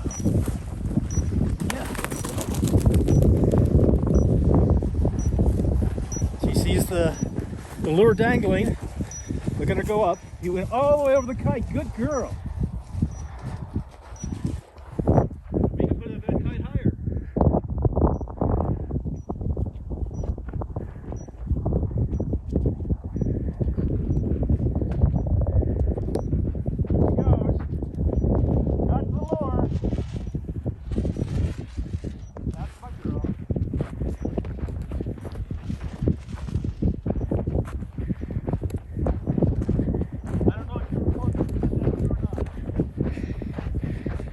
We won't know till we watch it later.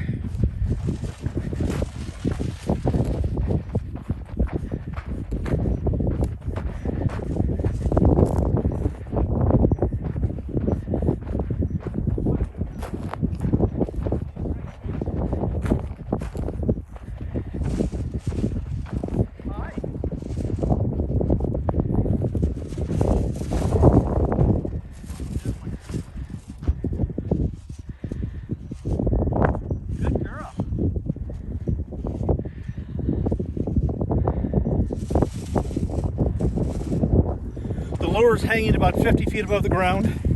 The kite was about 100 feet above the ground, and she actually flew strong enough to fly all the way up, not to the kite, but slightly above it. So what that means is now we can fly the kite 150 feet, maybe 200 feet up.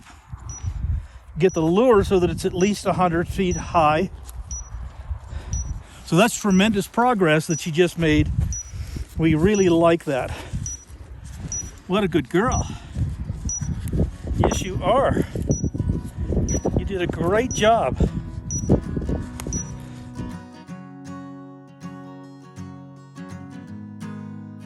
And we're just going to do a really short video of my two Parowan Falcons and kind of the differences.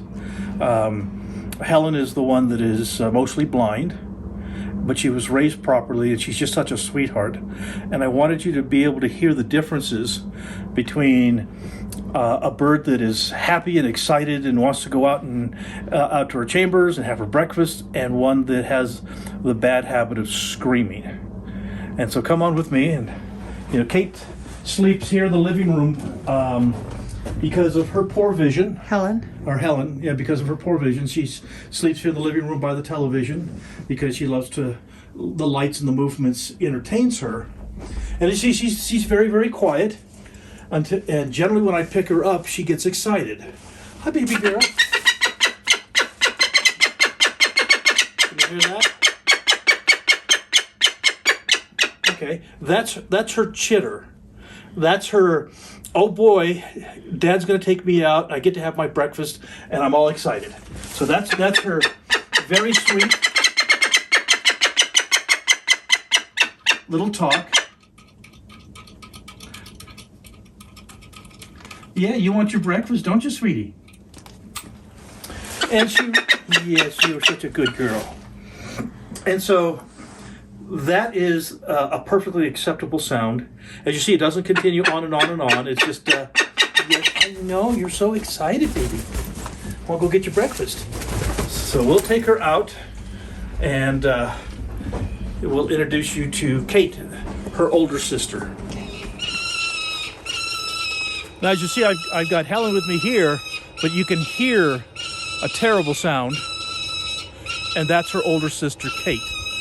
So come on over here. I know. That's your sister, huh? Let's get you put down. Now, once I disappear out of her sight, she quiets down. Even though she has bad eyesight, and even though she can't be allowed to fly because of the poor eyesight, so she can't be a falconer bird, she cannot be returned to the wild. She is a wonderful wildlife ambassador, very different than Kate.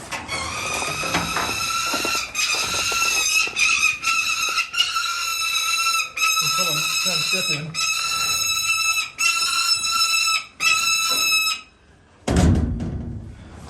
Do we have a stranger here, so you can be a little more quiet than normal?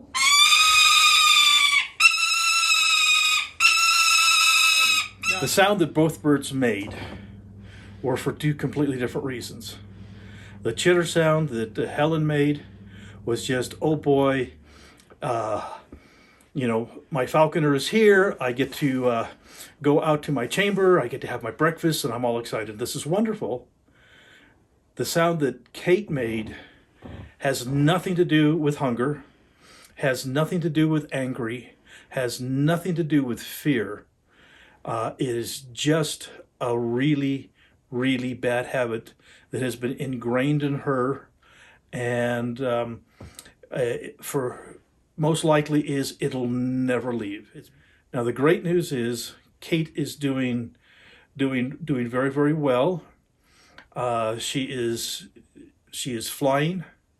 She actually caught a flighted pigeon yesterday and killed it. And she was very excited to have a pigeon for breakfast. She still has some aerobic issues that we're working out. She's been in my physical therapy program now for about 6 months. And we'll go out in a couple of hours and give her exercise. But we will never, ever, ever be able to break all of the bad habits she has. Hopefully we can get her fit and get her so that can be a successful flying hunting bird and maybe even get her released to the wild.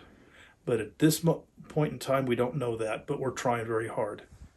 To be difficult getting your hood off even. Here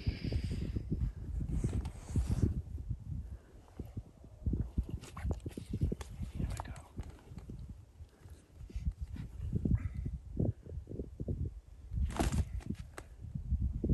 Yes, you have absolutely no patience.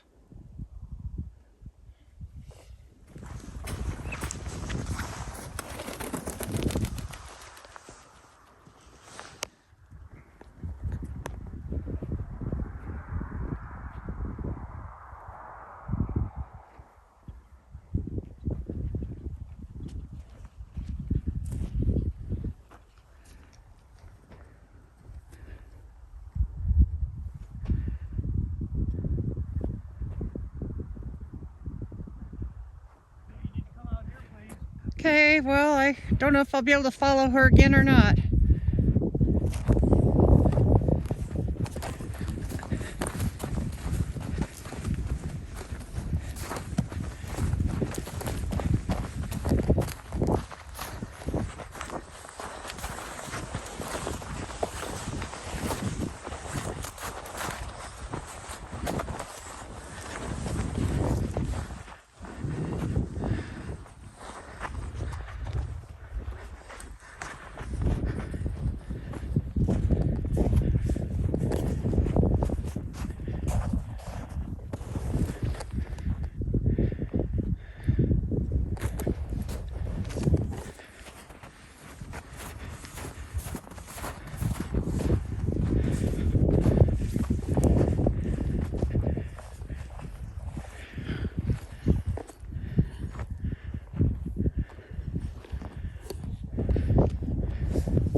She's after a pigeon. And not chasing it.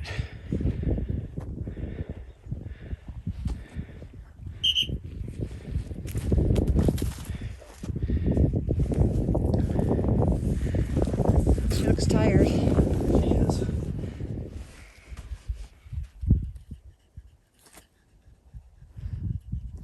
Not ready to give it up. Nope. Nope, I caught it. I'm keeping it. Let's see.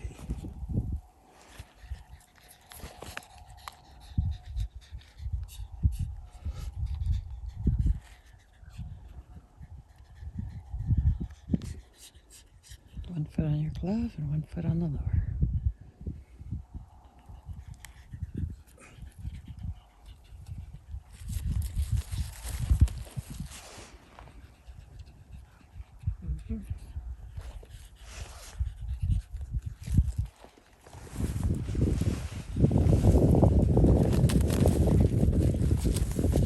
There we go.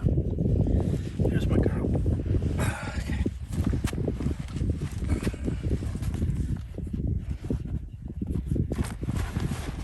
There's my girl.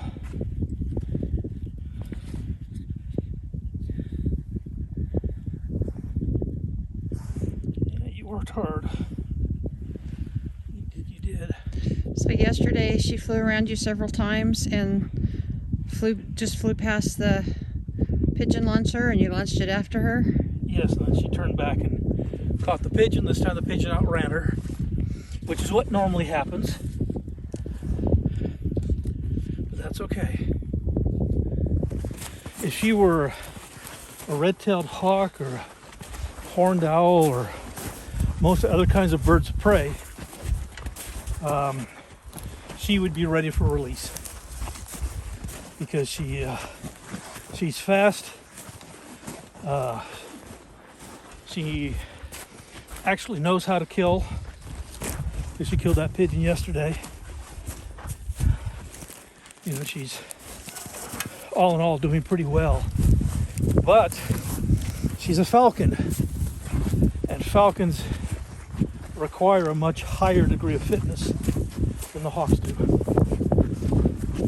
And so we have to keep working her until her fitness level is to the point that she can fly 20, 30 miles non-stop, climb to an elevation, 1,000, 2,000 feet.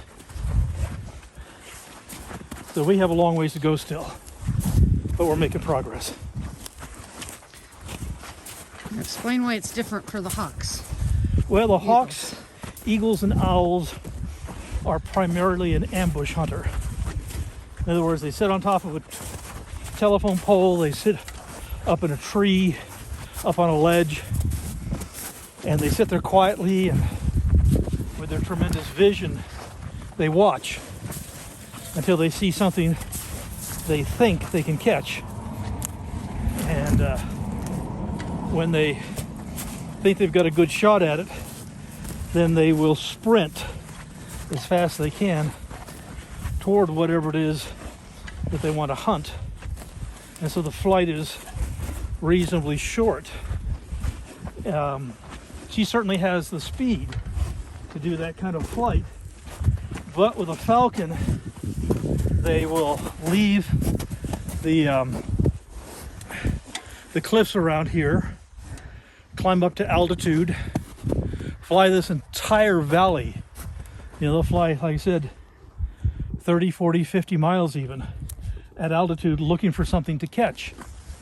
And when they find that flock of birds to catch, one of them, then they'll fly over the top of the birds, and then they will basically roll over, dive vertically at about 200 miles an hour, fly right through the flock of birds, and try to knock one of them out of the sky.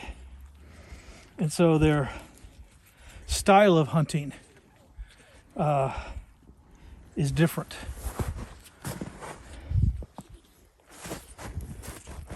And so we want to make sure that she has that chance to hunt as a peregrine falcon is supposed to hunt.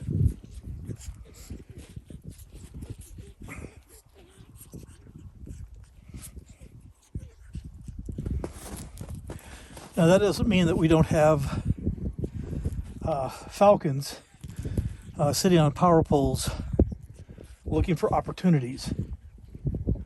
But and we do, but we want to make sure that she's 100% fit. So if and when she goes back to the wild, she will have the best chance of success.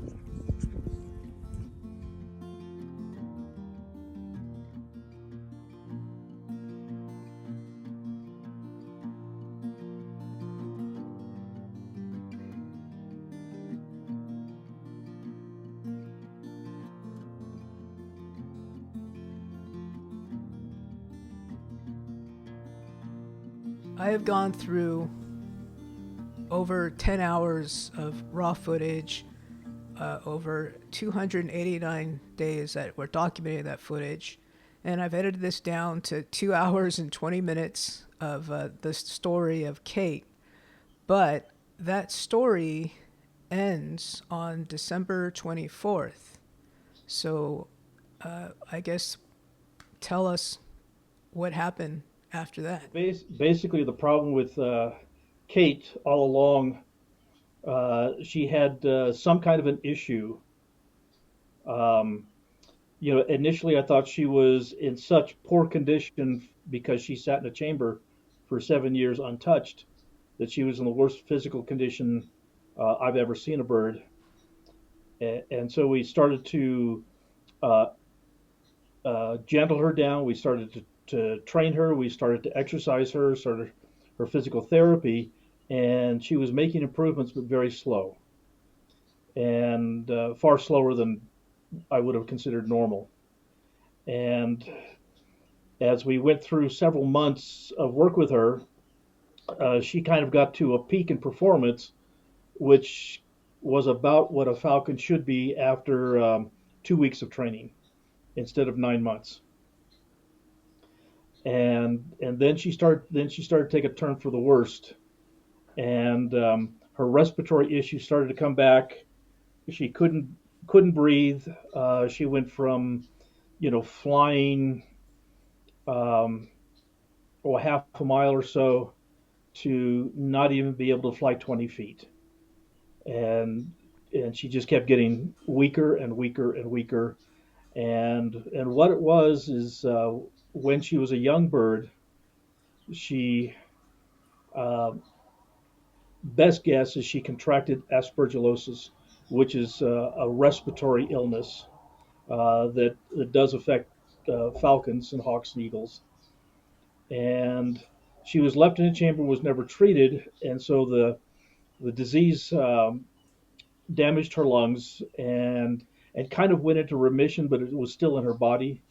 And as we worked with her, trying to get her fit and going, she kind of hit a peak of performance, and then the aspergillosis came back, and and she started having the lung infections again, and she went downhill quickly from there.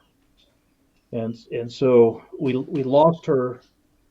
We sure gave it uh, the best effort we possibly could, trying to save her life and get her back to fitness.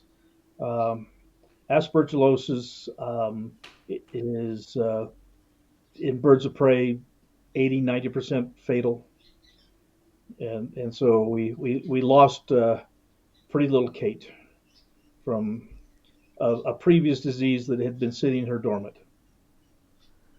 So during your training process and what we have on video, you discussed a lot of issues she had, but you never really talked a lot about her health because you did talk about you were feeding her more in order for her to build muscle.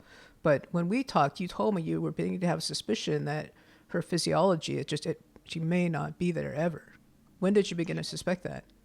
Well, about November, I you know, nothing was making sense. The whole process that we normally use wasn't working, and we were trying a lot of different things, which is uh, when you work with these animals, they're motivated by food, and if they're not hungry, they're not motivated.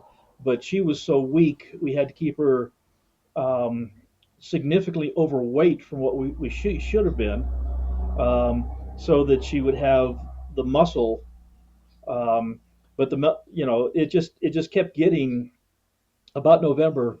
I I started seeing that we're just not going anywhere. We're not gaining anything. She's still having a respiratory issue. She's still breathing far too hard for what little exercise that she was putting out, and it's started to become um, it started to become a situation it where it wasn't just her um, physical fitness because she had been sitting for 7 years.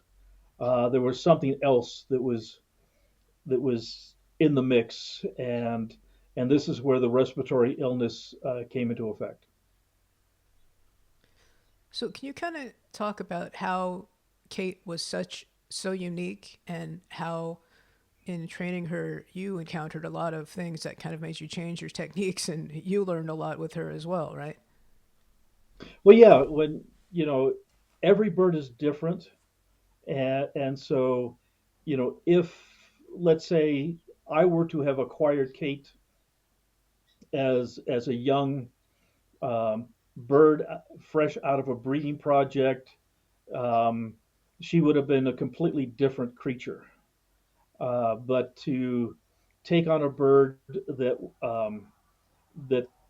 the previous person that had her made a lot of mistakes, and so we we were having to basically work through her, not only her physical issues but her emotional issues as well. And so it kept having to adapt the training process to deal with her aggression, to deal with her being fist bound, to deal with her screaming, to deal with a lot of issues that if a bird is raised appropriately, they don't have. And so she certainly pushed me to my uh, beyond my comfort zone, trying to adapt to her, to to bring her through all of these issues, to hopefully have gotten her to fly um, like a falcon, and again, what we're looking at is quality of life. We wanted her to be happy. We wanted her to enjoy her life. We wanted her to fly free. I wanted her to go thousands of feet in the sky, dive vertically at 200 miles an hour, and blow up a pigeon, because that's what falcons do. And so I did everything that we could possibly do to try to meet those goals. And there was just some other, like I said, physical illness issues that finally stopped us. You mentioned throughout the training process that you felt that she had a lot of frustration. Looking back, do you think that it's like like those limitations, the physical limitations in her, were a source of frustration at all, or she doesn't really sense that? Well, I don't know that, I can't be inside a peregrine falcon's brain. It's pretty easy to tell when they're with most birds of prey, when they're comfortable and when they're happy, when life is good. Um, and for Kate, life was never good, and so no matter how much we tried to socialize her, that's called manning, and try to build a bond and a relationship with her, she just had too many other issues that that most of that just wasn't working out for her. She, um, whether she knew that she had limitations, and that caused her grief, I don't know if that was the case or not. But she certainly, um, with best efforts, she certainly was not a happy bird to work with, and of course that makes everything hard. So maybe we should address the delay in sharing this video. I know that we got a lot of footage along the way, but at some point, because her future was so uncertain, I sort of held on to the video and held on to the video, and then after we had her results, we kind of held the video and held the video because I didn't want to talk to you about it because I didn't think you wanted to talk about it. So maybe we should address about delays both in putting together the video and then in just wanting to talk about it at all. Well, what most people don't realize is what I do as a wildlife rehabber is incredibly hard, and it's not so much that it's physically hard, but it's extremely hard emotionally. And so when an animal comes into the rescue center, um, and we do everything we can, but it just we just can't save it. It's a really really bad day, uh, and when you have put 9-10 months into working with an animal, uh, because your goal is to get it physically fit so it can be a falcon, it can fly, it can have a wonderful life, and you put your heart and soul into that. It and then it finally just you just lose the poor thing. Um, you know, it's that's really hard to talk about, and so um, I appreciate you, DG, giving me a little time to process. Um, yeah, I tell people all the time, you know, the only way I can do what I do is that I have, Scout, my golden eagle, and when I'm having a really bad day, I can sit down with him, and he knows when I'm having a bad day, and he's extra sweet and extra kind and extra gentle, and he listens to me. It may seem really, really stupid to people that I get so emotionally attached to these animals, but I do, and so um, it was it was hard to lose Kate. Um, we certainly put our whole life into trying to help her, and it's hard to admit that I was not successful. Well, given how difficult the whole thing was, and looking back and everything, and Monday morning quarterbackers and all of that, what are the reasons why we did decide to go ahead and make the video and share the whole experience? Like, what would be the major takeaways you'd like people to take from this video? Well, mostly even with the best facilities on the planet and with highly skilled individuals, uh, you still there's a significantly large percentage of animal rescues that aren't successful, and so Kate was never I never my falconry bird, even though I put her on my falconry license so that I could use falconry techniques to work her up to get her fit. She was always, in my mind, considered a rescue, and it's nice to have seen the techniques for people to see kind of how we do it, to see how we deal with some really really big problems, and and the patience that is required, and to be able to adapt to all the difficulties. Um, it's a good opportunity for people to maybe understand a little more deeply um, what wildlife rescue and what falconry is. But the only thing we didn't address was um, why I tell, especially beginning falconers, um, never, never, never take a secondhand bird. As a beginning falconer, you're you know you're so excited, you want to get your first bird, and somebody approaches you and says, I have this hawk or falcon or whatever, and it's a beautiful bird, but I don't have the time for it. Would you like it? And every beginning falconer jumps at the opportunity, says, yes, yes, I want it because I want to be a falconer. But the problem is that you're taking on someone else's mistakes. No bird is trained perfectly. Every bird that I've ever flown, I've made mistakes, but I can deal with my mistakes. And sometimes when I make a mistake, you know, I deal with it, but it reinforces in my brain. Okay, I know exactly why the bird is acting this way because I didn't do this step of the process as well as I should have, and and and this is the result.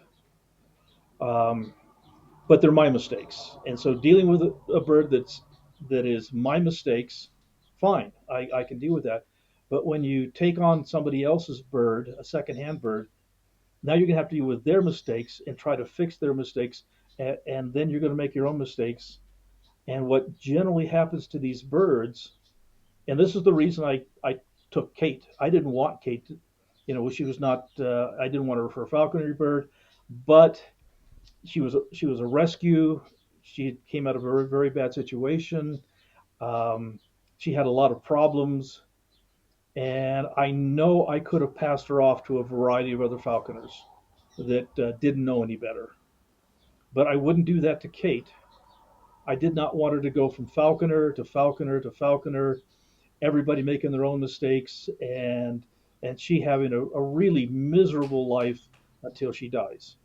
And so, I took it upon myself to say, okay, you're staying with me for as long as it takes, and if it's the rest of your life, that's fine. But we will do our best to work through these You're not going to be a pass around bird. I would never do that to any bird. And so, I kept my promise to Kate to do my very, very best. And unfortunately, my very best wasn't good enough.